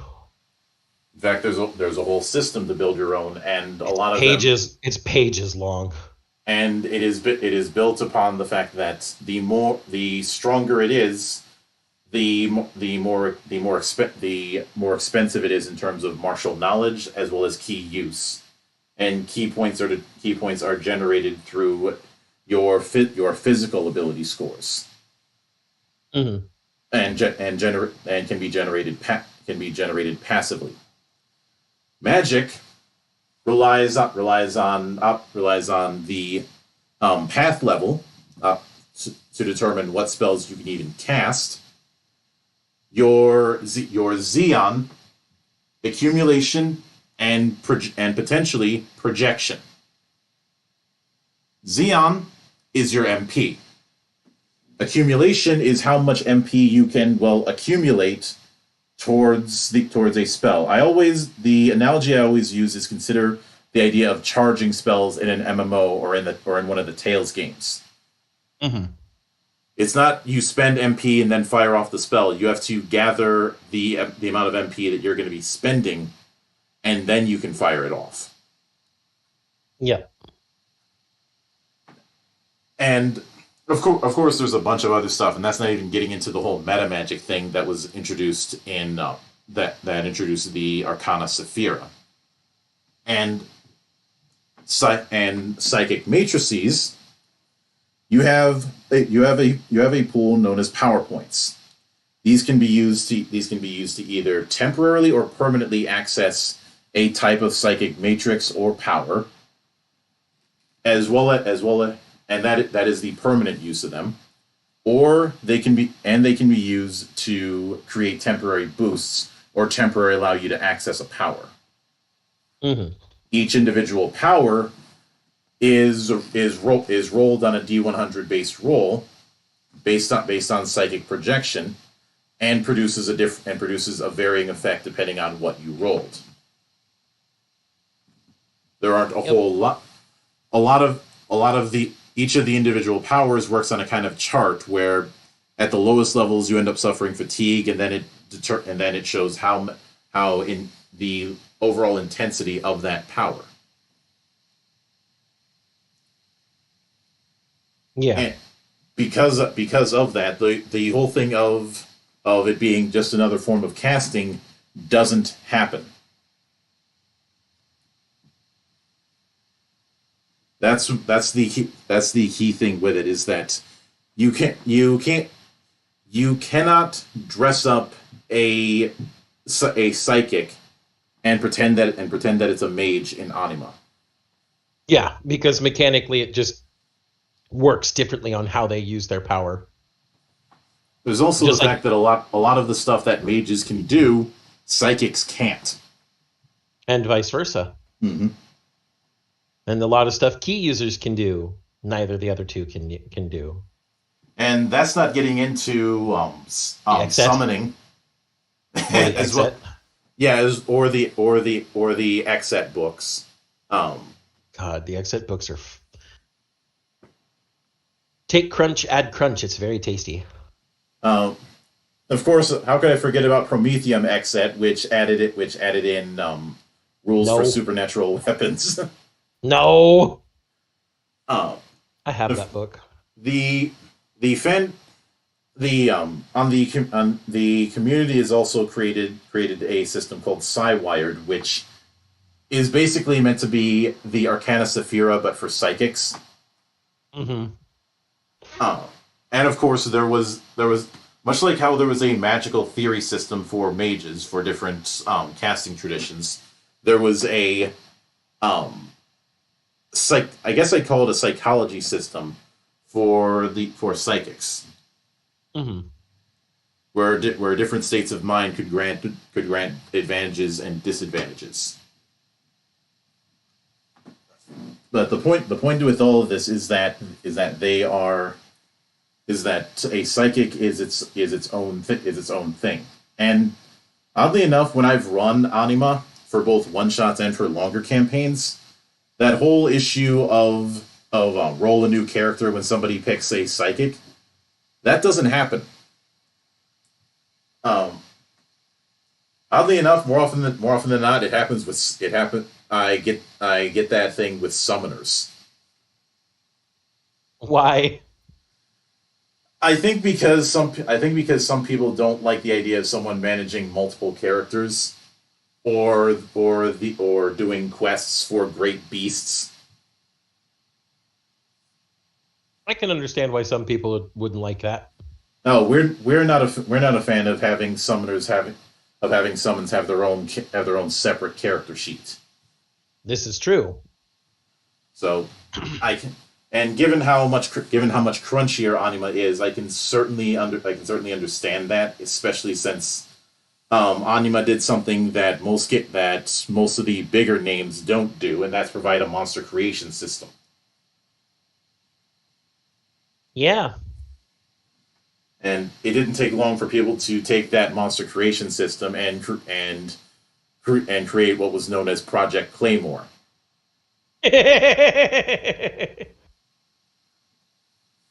it sounds like I was way deep when it comes to Anima and still am, that's because I was there at ground zero when I was waiting for like 2.5 years for the English translation. Mm-hmm. Also, for all of you wondering why does this sound so anime, it must be a Japanese game. You're wrong. They hired a lot of Japanese artists, but the game is from Spain. Yeah. And it was made by a bunch of Spanish weebs. But even with that, since we mentioned weebs, let's talk about Tenra again, because could we consider the Oni's abilities to be somewhat psychic? I don't see why not. Where is my copy of Tenra? The Oni or the Lu Tire. Now, a lot of the supernatural power in Tenra is using the Gossamer field that's in that area. Mm-hmm. but mechanically, the people that use it are not using it the same way. A, especially if you compare this kind of thing to say samurai or onmyunji. Yeah, the onmyoji. Yeah. Mm-hmm. And I would also say that onmyojutsu is different from samurai, is different from Buddhist magic, is different from the kijin, is different from the kongoki. It's all different. Yeah, I think that's the key thing to making psychics work, even in a fantasy setting, is that it in unless you're dealing with the idea that psychics is the primary form of magic, you have to make it have a different feel, both narratively and mechanically. Yeah. Narratively, of course, something like Tenra has that in spades with each of these. I mean, every fucking class has its own different set of rules. Well, we say class, but they're not. But archetype would probably be better because Tenra isn't a game that uses classes, not in a hard sense, at least. Mm-hmm. I'd say it's a case of what I will call soft classes. Um, Shadowrun and Exalted are also examples of soft classes. You know, if I was actually going to make a comparison of psychics, Monk, I would almost say that the butterfly dream is more psychic than the Oni resonance powers. Why not both? ¿Por qué no los dos? Yes, I will agree to that. I'd say that the butterfly dream is one avenue of it. Uh, that fits a lot of the mental power fantasy that some people are going to be familiar with. Mm-hmm. But I think I think of course the other issue is not having a not having a heroic character who could be considered the class fantasy. Because let's consider one of the big examples we mentioned earlier, Tetsuo. Mm-hmm. Tetsuo, it's debatable whether or not you would consider him a villain or a victim. I'd say it's a little of column A and a little of column B personally, but he is not the hero of the story. Absolutely not. If anything, he's an antagonist who was a victim of circumstance. Mm-hmm. And the closest thing I can think of to a heroic psychic in that regard, and even this is a stretch and a deep cut, is Rion from the Galarian's duology. Oh, Jesus. That is a deep cut.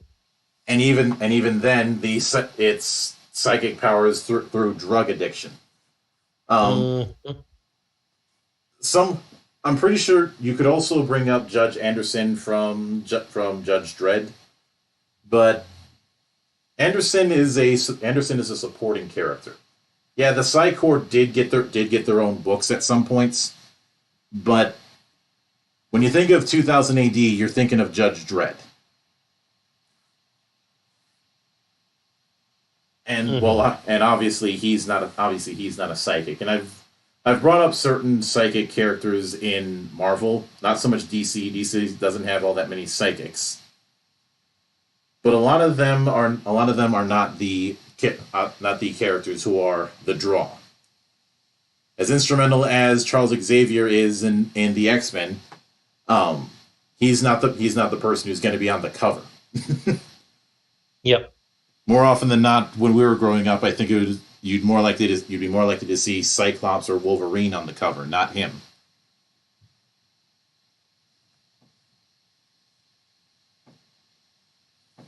And there is a mental component when it came to Invisible Woman with the Fantastic Four, but wasn't that just a psychic shield, really? Yeah. But again, when it comes to the focus, the person who's driving the action is either Reed Richards or Ben Grimm. Yes, Reed Richards, the biggest dick in the Marvel world. Remember, this is the guy that had a solution to a problem somebody asked him about that was starting 3 weeks prior. He had that solution for a while and didn't tell anybody. Oh yeah, I fixed that 3 weeks ago. And you didn't tell me? Mm-hmm. Or the fact that Reed Richards created a button that would literally destroy Earth to be a mutually assured destruction button against Galactus. And then gave that button to somebody who would press it. Fuck you, Reed Richards. Yeah. The fact that he beats his wife. Of the people who form the Illuminati in Marvel, he tends to be the least liked of them. Mm-hmm. Oh. I'm pretty sure I think he was the one who put forward the idea of putting Hulk in a rocket. I think he might have been. Oh. I feel like there was an entire Cracked article about how Reed Richards was a dick. I'd imagine there's no shortage of articles about him being a dick. Well, I mean, there's one on CBR, and they actually got it right. Like, injecting his son with nanomachines, or didn't tell the rest of the Fantastic Four that they were all dying. Forcing Ben to become the Thing. Beating his wife is obviously, mentioned. Mm-hmm. The fact that he thinks he's better than everybody in the Fantastic Four, maybe. And yes, he did cause Planet and World War Hulk. Mm-hmm. I mean, obviously, Hulk wanted his revenge on all of the Illuminati, not just him, but he was the one who kept saying, "We didn't mean to blow up the planet you made into a second home." Mm-hmm. But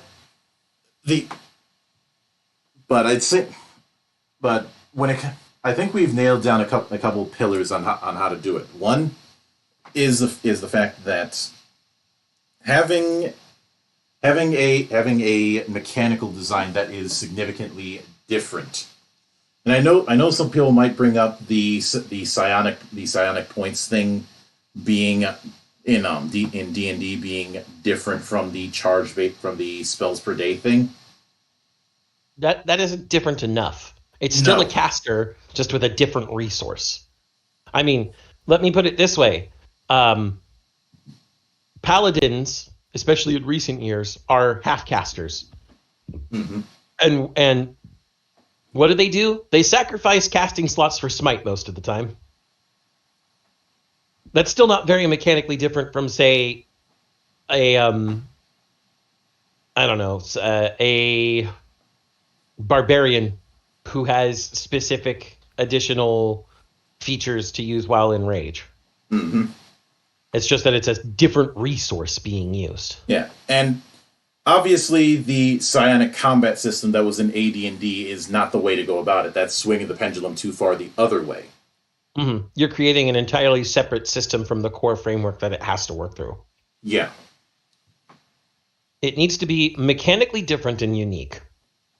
So it can't just feel like another caster, but not so different that it requires a secondary system. Mm-hmm. So it needs to be a unique modular system system that plugs into the core framework.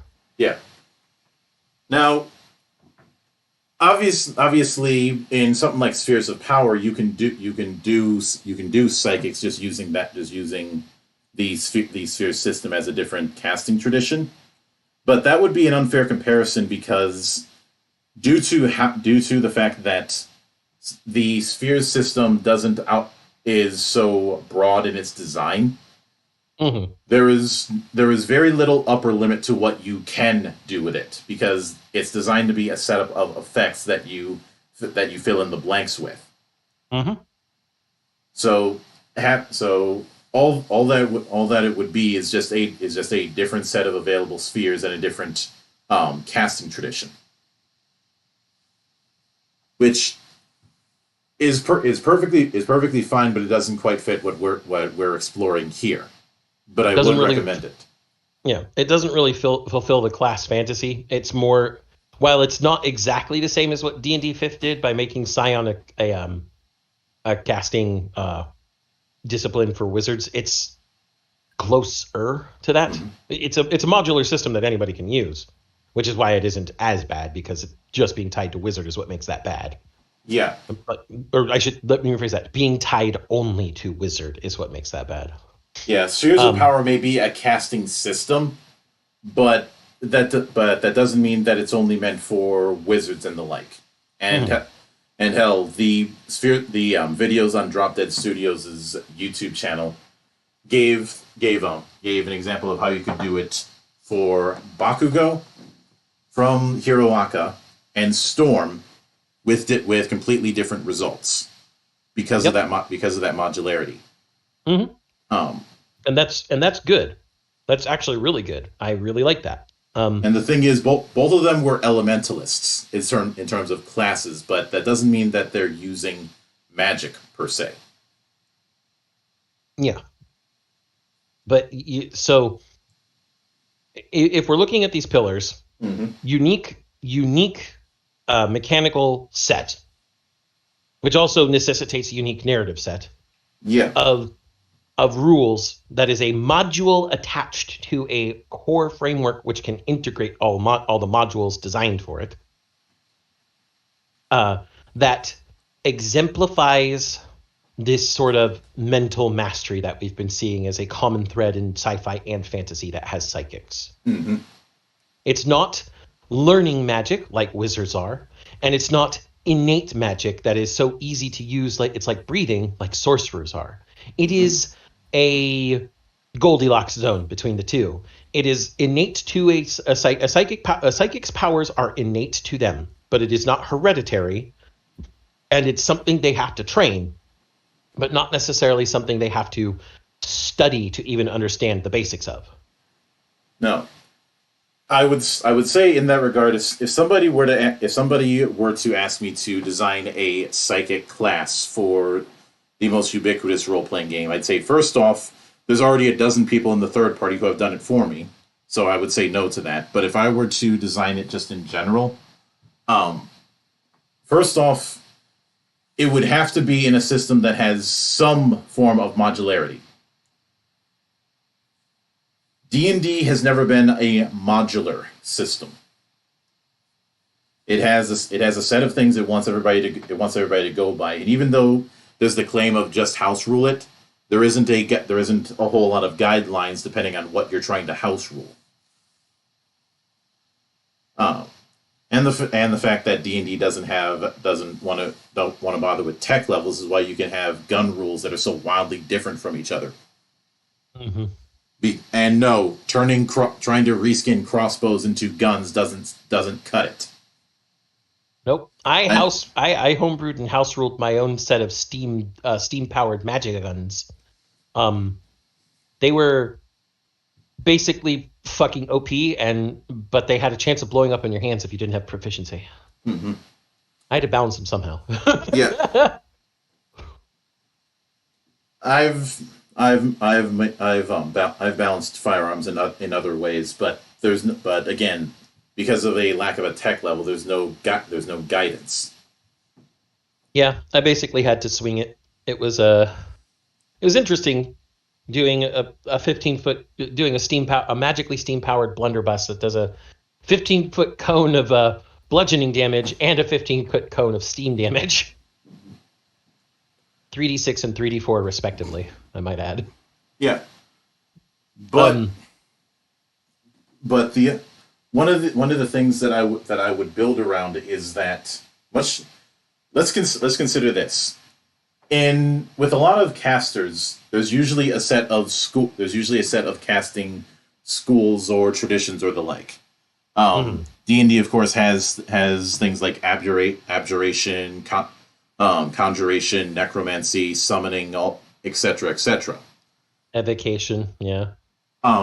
Some psychic classes, like the third party one I saw in 13th Age, did have things like meta psionics, meta creativity, and the like.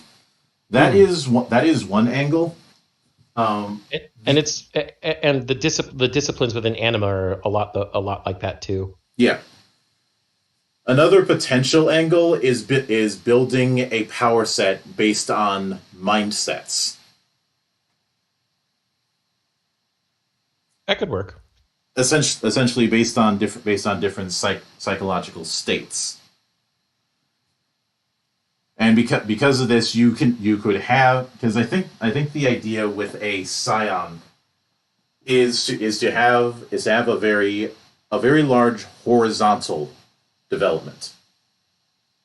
I.e., there's a lot of ways to go, and a lot of people want to go with the scholarly approach, but I would prefer using this so that the mindset could be anything from the scholarly to the using it with my gut to the using it because I'm mad kind of thing. Using it because I'm mind. Everybody should go watch the Firestarter movies, starring the youngest Drew Barrymore you've ever seen. Oh wait, should I not be promoting a really good fucking set of movies? Oh. Promoting good shit is what we do here, so par for the course. Must be a deep cut for some people who listen in, though. We are amateur historians. Everything is a deep cut. That's true. And that could be that actually be a really interesting one. The problem with that one, though, I think, Monk, is how do you allow mindset to influence mechanics without it being too either invasive, such as, well, I'm angry right now, so I have my angry power set, or too reductionist, such as roll a die to tell what mindset you're in for what power set you have. Stance. Make it a stance? Yeah. Make it a stance system. And if I could make a slight modification to that, mm-hmm. I would think that these power sets based on emotion, because it is psychic, would also be able to reverse influence the person using them. So let's say the person's pretty calm right now, but they really, really want to use that pyrokinetic power they tied to their anger. So they do. Maybe there's a little bit of a penalty to getting the fire started. You know, your wood's wet, essentially. Mm-hmm. Because you're not angry. But as they make those rolls with that power, it starts making them angrier and angrier due to the influence of the psychic power. I would say what you mentioned what you mentioned with that reminded me of a game from my early days on this channel called Mystic Imperium, where the player characters in that, and Mystic Imperium is the rare case of a GM-less game that I have on this channel. Mm-hmm. I wouldn't recommend going to watch the review. It was one of my very first few reviews, and thus the audio and the video is shit. Might consider doing a remaster down the line. I'll think it over. I just need to figure out what I would actually add. What I'd probably do down the road is just a stream going through some of my early ones and which ones are worth a revisit and which ones aren't. Yeah. I know that Cthulhu Tech is one that I want to do a remaster of, but as far as the other ones, I don't know. I'd have to go back and look, but the thing with Mystic Imperium, the reason I brought it up, and for those who know our history, this isn't the first time I have referenced Mystic Imperium because I did that when we did that elemental world building thing. Yep. The player characters are known as Eidolons, who are traveling between different dimensions to find artifacts to rebuild the world that was consumed by the void. And Eidolons wear their souls on their skin. Their actual body is a crystal that's at the core of their being. They're using their powers to create a body through their magic. Now, the powers that they can access are based on their emotions, and it goes at 3 levels and becomes a more consuming setup, to the point that once it's at its highest tier, it is considered all consuming, and it's best to, even though it can be very powerful, it has significant drawbacks, and it's best to change your emotional state. Yeah, you're expected to pick up and drop these facets fairly regularly. You know what that reminds me of, Monk? What? Veil of the Void's charge states. Yeah. And how overcharging can really fuck you. Yeah. I think that would be a really interesting, like, this whole combination of your emotions influence your powers to give you power subsets, but those same power subsets then reverse influence your emotions, and letting your emotions become too consuming results in detriments to you. Taking all these aspects and mixing them together could make a really fucking interesting psychic power set. Mm-hmm. And as far as how those powers would manifest mechanically, first off, I would not go with some fire and forget. I'd probably have a set of. I remember when I was working on a D20 reimagining, I had posited the idea of having each of the spell spheres as skills. I would probably do something similar in this sense, but keep it limited to like 5 types. But instead of it being skills that you're developing, what you develop is a overall PowerPoint setup that you can spread and redistribute among these 5 skills as appropriate, and using powers will grant a gradual power bonus, but resisting the mental effect. The stronger that power bonus is, the bigger the penalty when it comes to rolling against it. Yeah. And then, of course, using a power from a different ability set will slowly reduce the one that is so overcharged. Yeah. And of course, we grant them an action to try and purge the emotions as well, because that's just you need a safety valve for this type of power set. Yes. You absolutely need that type of safety valve, because if not, a player is going to feel trapped at some point, and then you get the too many mega elixirs issue. Mm-hmm. When the approach that I'd want to take with this kind of fantasy is them utilizing a wide array of, focusing more on using a wide array of different powers and effects, rather than focusing on raw power. They can certainly focus on raw power, but it's going to have its costs. Yes.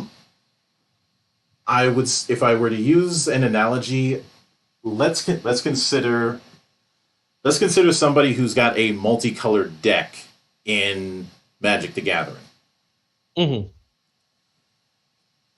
Okay, so me with my dragon deck, got it. There's a variety. If you had an all red deck, there's certainly a lot of stuff you can do with it within that. You're going to be doing a shit ton of damage, but you're not going to be all that flexible. And if you can't do damage, you're going to be kind of screwed.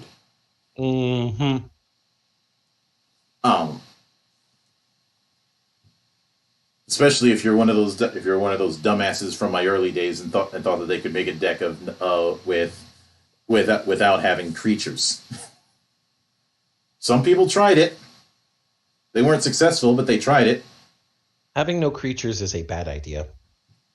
Unless you have a very specific setup. And usually that setup isn't standard or modern legal. You'd have to go into Legacy or Vintage, and then you're getting your ass kicked real hard. Yeah. Because Legacy and Vintage is where all the sliver mains hang out. It's also where all the people with the 0-tap decks live. Mm-hmm. Oh, you wanted to play? No, I went first, so you automatically lost. Bye. But you're going to be playing a variety of this hypothetical psionic class would be utilizing a variety of moves to keep the opponent guessing, as well as to keep things as well as to keep their internal waves balanced.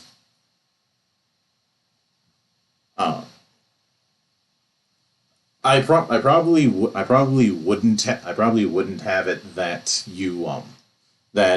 there's some one add +1 -1 valve setup automatically, but that it's an optional thing, because you and I both love our risk reward systems. Yes. And like I said, the emergency valve that purges everything to base levels, it is just that, an emergency valve. Mm-hmm. I also imagine that we would include class features that you could pick different versions of that would say, make it harder for your mental state to be changed, which makes you more steady, but also keeps you from getting overpowered when you need to be. If I were to use an analogy for what the class fantasy would be, Phantom Dust. Okay. If I were to... Shit. God. Monk, I thought of another Psychic Warrior class fantasy. What? It's a deep cut for you and me. His name is Kamui Shiro. God. He's psychic, and he has a giant fucking sword, and he fights with both. Truth be told, you could probably use almost all of the dragons of heaven and earth from X as examples of psychics in one form or another. Yes, you absolutely fucking could. I think the only ones that wouldn't work that would work, or at least work a bit questionably, are Subaru and Seiichiro. Yeah, they're more tied by Onmyoji. Mm-hmm. They're far more Onmyoji tied. Maybe I was going to say Sarada, but no, he still applies. He's got lightning powers.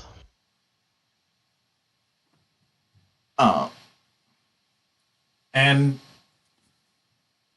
of course, I'd say, but I mainly want to lean into Phantom Dust because all of the cards in that game were referred to as talents. Mm-hmm. But yes, one could say that the 5 skills in this case, and the reason I'd go with 5 is because it's a good it gives just enough for there to be some variety, but not enough that it becomes sprawling. Because and it also makes a balancing act that a little harder because you've got an odd number of things. That, and for each of these, the idea that I'd have is that for each of these patterns, there is a set of associated talents. Mm-hmm. The limit, while I wouldn't use some sort of something like the D&D PowerPoint system of augmenting. The approach that I would that you could take is one, if we're using a leveling system, they level up automatically. They automatically scale. which, as an aside, I think is the reason why people like warlocks and sorcerers in 5e, because of the Things auto automatically scale. Mm-hmm. But two, instead the limiting factor would be your power threshold, which is basic. The approach that I have is think of the idea of power points being a set of attribute points that you're spreading across the 5 psychic attributes. Mm-hmm. The total is your total ability when it comes to psychic points. Then that is going to expand, which gives you more points on that spread, and psychic and the talents that you could acquire. The limiting factor is that total psychic potential. Yep. So as your psychic potential grows while you grow, you just get stronger in everything. Mm-hmm. And you still get to flex around and change how the points are spread on the fly between like scenes. Yeah. Which is nice. I actually really like the idea of having that sort of flexible. It reminds me of some of the action games that I play where you can go into the pause menu and redistribute your defense into your attack and stuff like that. Mm-hmm. Respecking is always nice. Respecking on the fly, even better. Yeah. I will admit that Kingdoms of Amalur is another thing that can be drawn from this kind of thing. Mm-hmm. But the other thing is figuring out figuring out some sort of benefit to dropping those all consumings. I would say that at any point in time you can drop a talent to give yourself a free skill modifier for as long as it's in a skill that isn't associated with the one that you dropped. So you drop back to baseline to give yourself a benefit in a different attribute skills. Yeah, it only works once, so you can't burn through all of your talents to give yourself a bunch of bonuses. When you drop it, you're essentially giving a bit of a tell to what you might use next. Yeah, and also when you drop it, what you're doing is recalibrating essentially. Mm-hmm. You're like, okay, this is getting too overwhelming. I got to calm down, assuming they've increased their anger branch. Mm-hmm. I use the anger branch because it's probably the easiest to illustrate. Yeah. They're like, okay, I'm getting too hot-headed. I got to cool down. Mm-hmm. They literally cool down in this case because I'm still tying pyrokinesis to anger. Yeah. And instead they go with I don't know what's another different curiosity. They go with curiosity next. Mm-hmm. And so now they have a bonus to some sort of telepathic read or clairvoyance or whatever that's tied to that curiosity. The other reason that I would go with this is the fact that if you look at the colors in Magic the Gathering, each of them could be considered analogous to a certain class, because Garfield had said that he wanted a deck in Magic the Gathering to be akin to a character sheet in D&D. And he's actually right. I'm not gonna lie. You can tell somebody's, like, from their deck theme. You can tell what their deck is gonna do from a few cards usually, or sometimes just from the color spread that they have. The color spread, or vice versa. You can look at the color spread and cards in their deck and tell what type of person they are. I say this with the utmost of disdain for all of you Storm Deckers out there in Vintage and Legacy. Mm-hmm. Fuck you you in particular. And hey there, Brian. But let's consider this. The red the red color can be analogous to fighters and barbarians. Fighters, barbarians, and anything that skirmishes, yes. Mm-hmm.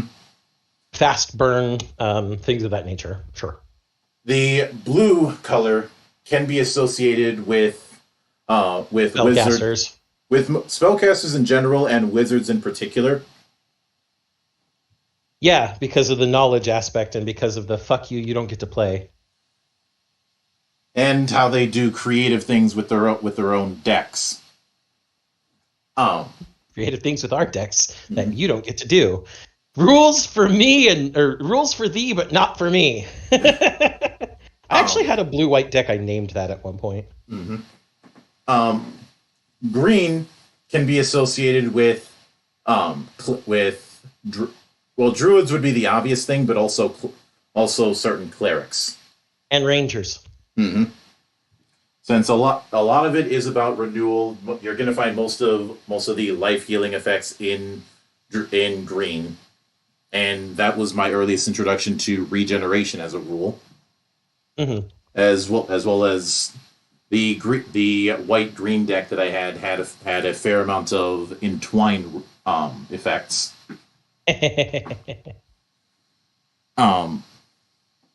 Black is definitely the rogue. The rogue, the warlock, the necromancy school of magics. The people who played the dirty players. I wouldn't say they're the dirty players, Monk. I still think that's the blue players, but that's just me. Well, the ones who rely on a bit of trickery, but that's a bit of a stretch. I will admit that during the Kamigawa block, I had a black centric ninja deck because of how ninjutsu can be a case of surprise motherfucker. Yeah. Supplies, motherfucker. We won't continue that meme. We've done it too many times recently. Yeah. And white obviously is clerics and paladins and anybody who likes to focus on protection and defense. Protection, defense, and the power of life. Mm-hmm. Power of life, but not as many healing effects as you see in green.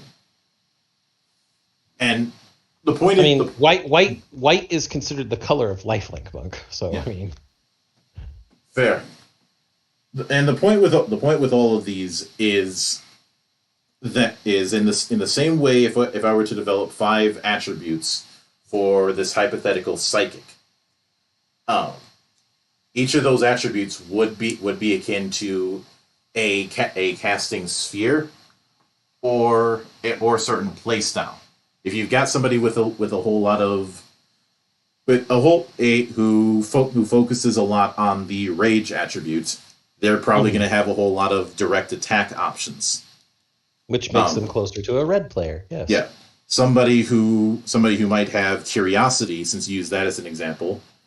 They probably have, probably a whole lot of blues, a whole lot of predictionism, prediction and counterism. Yeah, I would. In fact, if I'm going to use another comparison, I would say that our curiosity / blue player here is Royal Guard.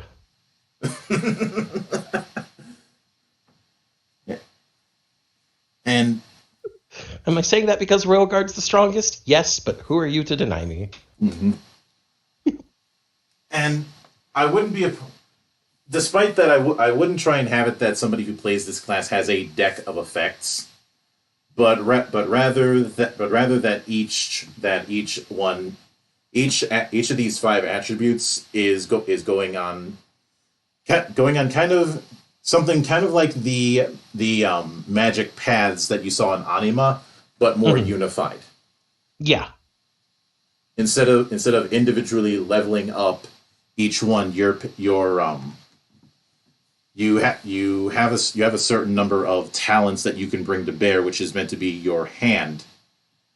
And when you jettison one of them, you can replace it with another you might have access to, with the psychic potential being the limiting factor in terms of what you can access. And again, because these are all tied to emotions. I personally think that that while a lot of this balancing act is going to be done in combat, because the more you use the powers of a branch, the more that branch gains emotive direction, and thus the more you go towards being all-consuming. I wouldn't have it. For me personally, I wouldn't have it that in some sort of the more that using it automatically pushes it, but more that pushing it is a kicker.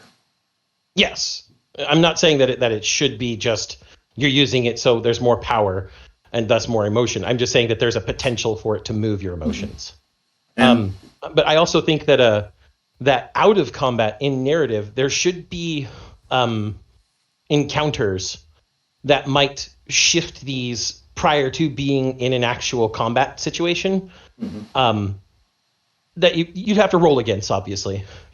Maybe there's something exceptionally disturbing or graphic that affects you, and so you have to roll to resist its effect on your particular disciplines at that time. Yeah, and it would be in this situation that if in that kind of situation, let's say somebody has put a lot of points into rage, and they were to roll. Let's just go with a straight D20 for the sake of simplicity.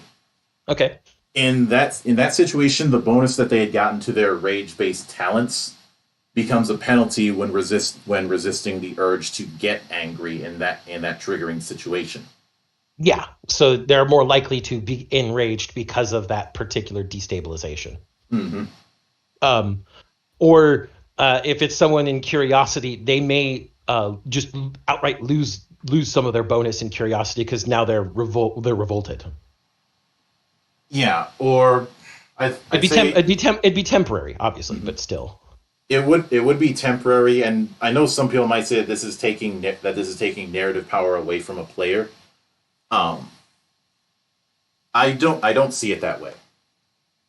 I also don't see that it would have to be necessarily every little situation. It would just be things that are something that would very clearly affect the mindset of anyone that came across it. And thus, for a Psion, that's going to be even more apparent. Yeah, the approach to a lot of. I mentioned this when I did the Exalted Second Edition review because a lot of people have that attitude when it comes to how virtue flaws and the Great Curse work. They don't like it. There's the claim that it's taking away narrative authority from players. It's only really a problem if the GM makes it one, i.e., if the GM is that guy, the guy who would force a blackguard to fall or die, or force a paladin to fall or die. Excuse me. Which, the situation we always hate. As an aside, let me present a meme idea to you. The Virgin Blackguard / Fallen Paladin. The Chad Paladin Hunter.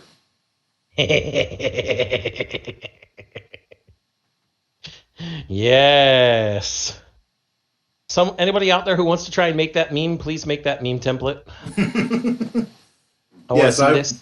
Instead of people doing blackguards, I want to see a fallen paladin who may not have the gift of the gods like he did in the past, but knows all of the tricks of his former order and is perfectly willing to use that against them like a hunter tracking down its prey. I used to be like you. Now I hunt you. If I need to use a media example, consider how the Punisher's idea is fighting criminals with their own rules.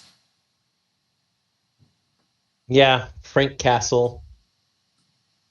That's a good example. I like it. Even Goblin Slayer could probably fit if his target was some sort of humanoid. Yeah, because he's the whole thing with him is using all the knowledge that he has about how goblins operate against them.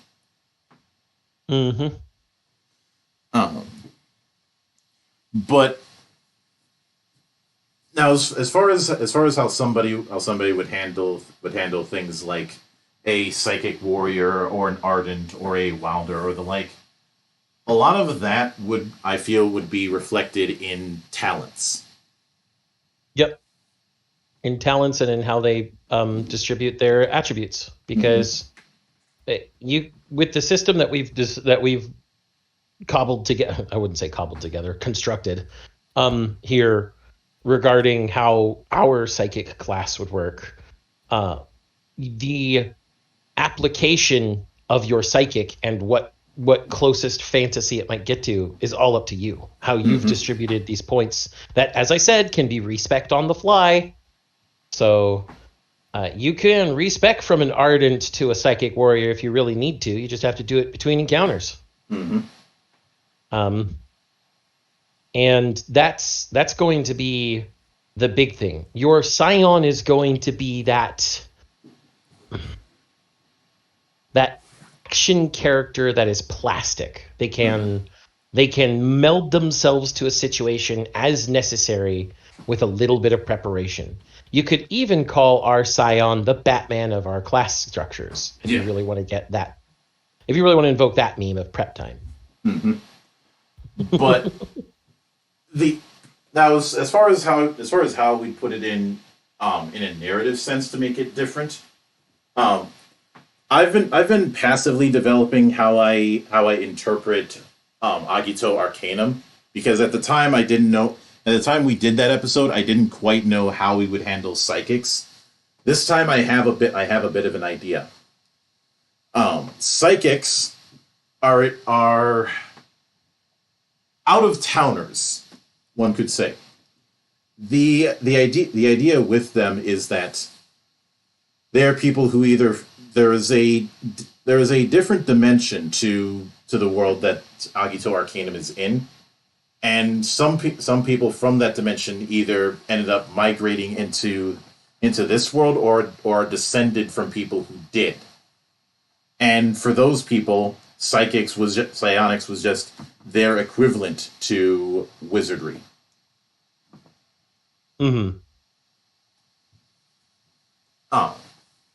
That's one narrative interpretation that I use for Agito Arcanum.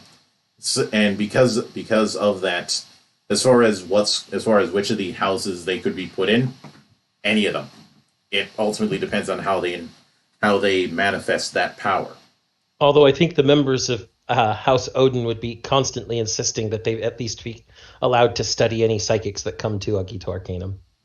Well, I think I'd like to think that there's been attempts to study psychics, but it ends up being a bunch of dead ends, largely because it's working on principles that are completely separate from how a lot of the powers on that world work. Of course. But that isn't going to stop House Odin, and you know it. We established what type of House Odin is. They're all about pushing the boundaries and finding the things outside of what they know already, and they're constantly doing so. Yeah. So, which in that same sense, I had mentioned that in my design, House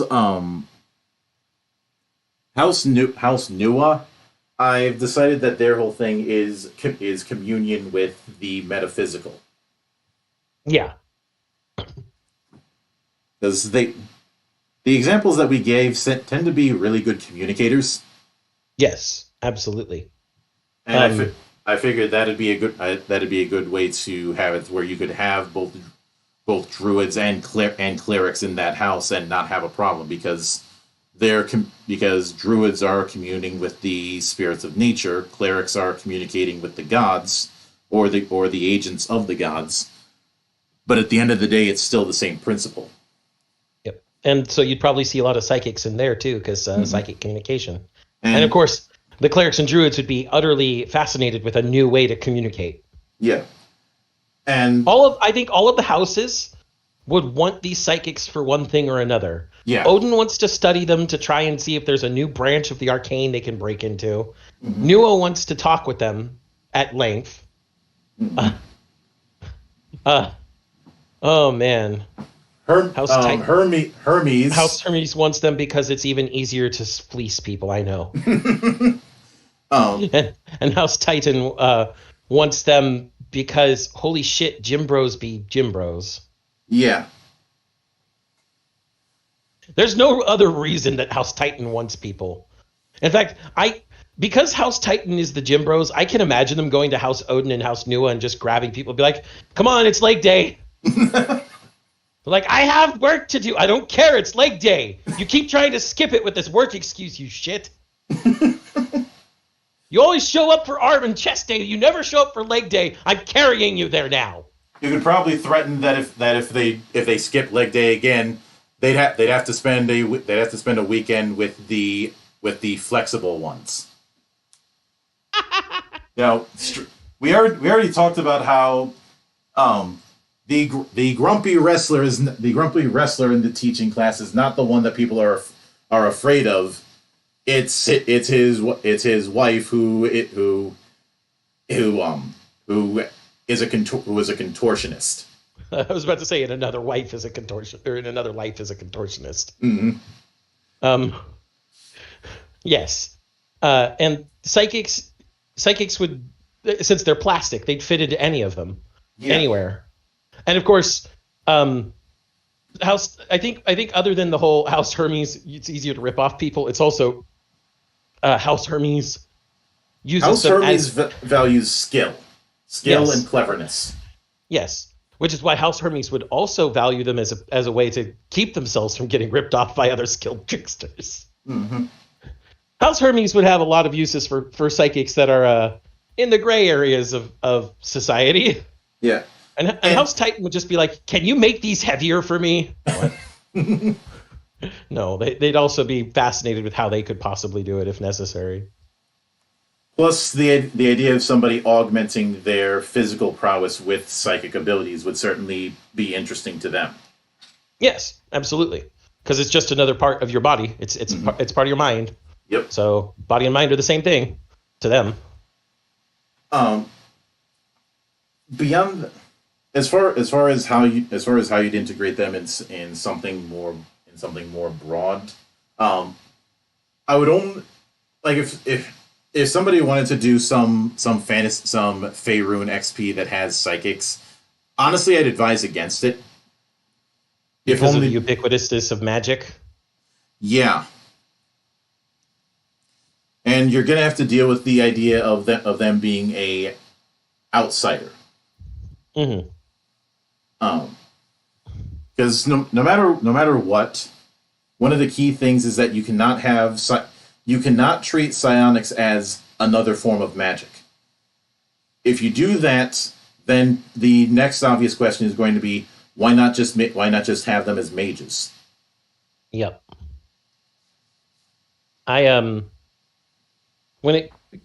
When it comes to implementing these in fantasy worlds, our idea is modular. What we've come up with just now is a modular thing. It can fit to frameworks fairly simply, but those frameworks have to be compatible. Yeah.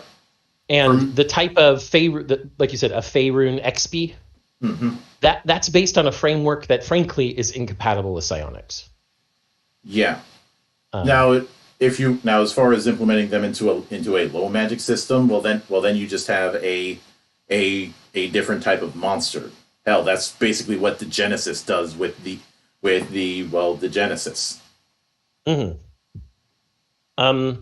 Although that still might work better compared to a higher fantasy system. Yeah, it might work better, but you are still dealing with this idea of this supernatural thing that people are going to be looking sideways at, the same way people give sideways glances to mages in a sword and sorcery thing. Yeah, and that actually might be an interesting conflict to play with those types of characters. Mm-hmm. You never know until you put it in front of a play group that wants to do that. Yeah. Just what we're getting at here is with this resource that we've just created on the fly. Yes, it can fit in a lot of places. You could attach it to a lot of systems. Just make sure it fits what you're trying to achieve. Mm-hmm.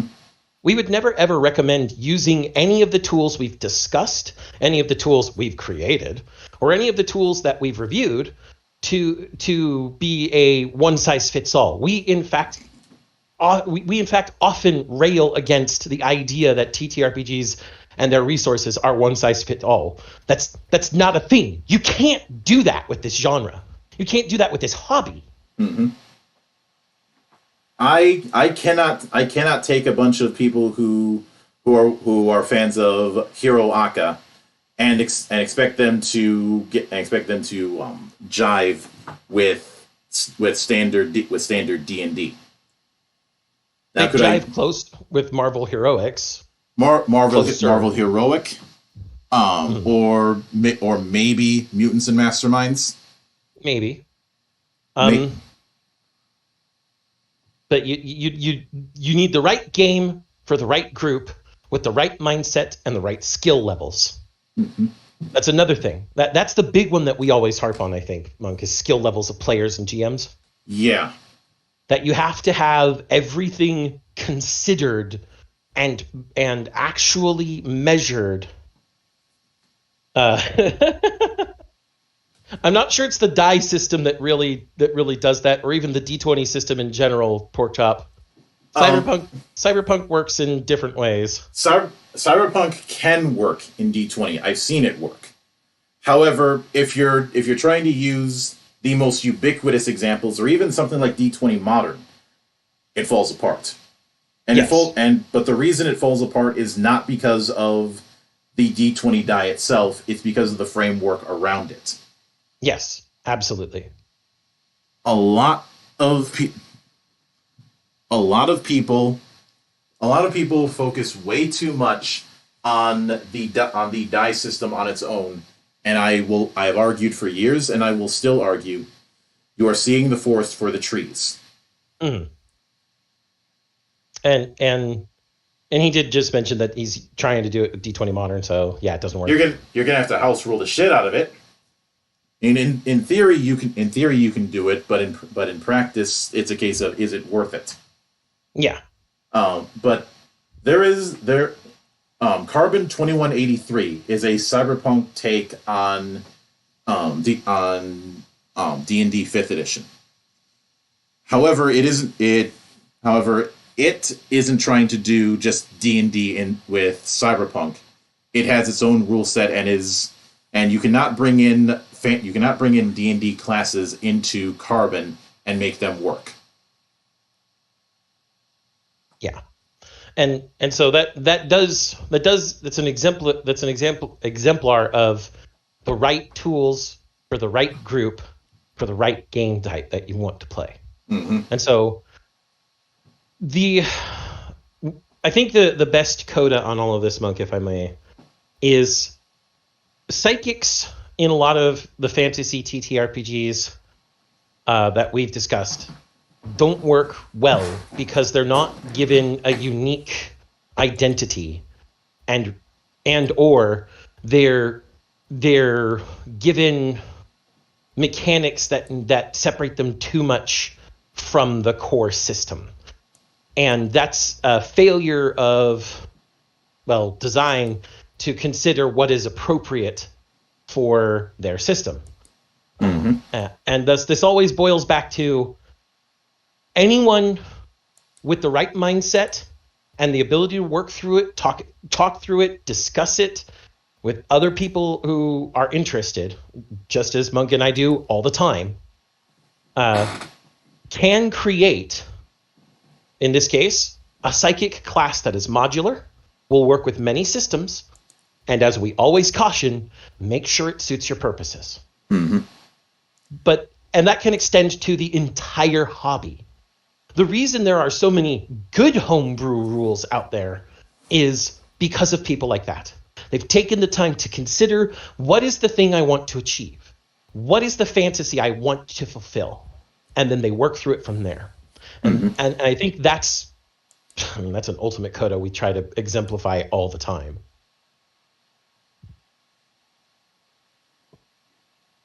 Pretty much. But that is going to do it for this particular episode of GeekWatch. So I do have, unless something goes awry, I do have an interview at least once a day for most of this week, aside from Friday. It's just that one of them is gonna be interesting because of time zone issues. Then again, low bar on that front. We already know about your entire wing of books of grudges for the time zones. Mm-hmm. That being said, the guy behind Legends of Avalon will be coming back to talk about his first module for that game called Against the Fairy Queen. It can use his card based system or it can use 5e. I think you know which one I'm going to focus on. R. Scott Ulls will be coming back later this week to talk about the role playing adaptation of The Few and Cursed, which is leaning into Weird West and using the D100 system that was in Maximum Apocalypse, the role playing game. On Wednesday, I will have Eldrick Crow because she is making a card based system called Aether, which, it being a card based system, was enough for me to reach out. Mm-hmm. On Thursday, I'll be interviewing the guy behind the Lands of Theia campaign setting, which has been around for a while in Pathfinder and is converting over to 5e. On Friday, Valley of the Judge continues with Otherworlds. I almost said Emberwind for a second. And we'll be going into the races. It will not be as padded as it was last week. There wasn't a whole lot of meat on the bones last week. Mm-hmm. And Saturday, I'll be interviewing the developer of Fey Earth, who I've had on the show in the past, but he's gearing up to kickstart his project. So I figured it's as good a time as any to bring him back on to talk about how Fey Earth has developed in the year since I spoke with him. Mm-hmm. And of course, episode 99 of GeekWatch will come up next Sunday on the 9th, and I hope you guys aren't sick of us world building, because we're going to be doing that again. But as Yoshi P would often say, please look forward to it. But until then, on behalf of the good brothers present and not present, my name is Mildra. I am your gaming monk. Stay fucking frosty and join the watch.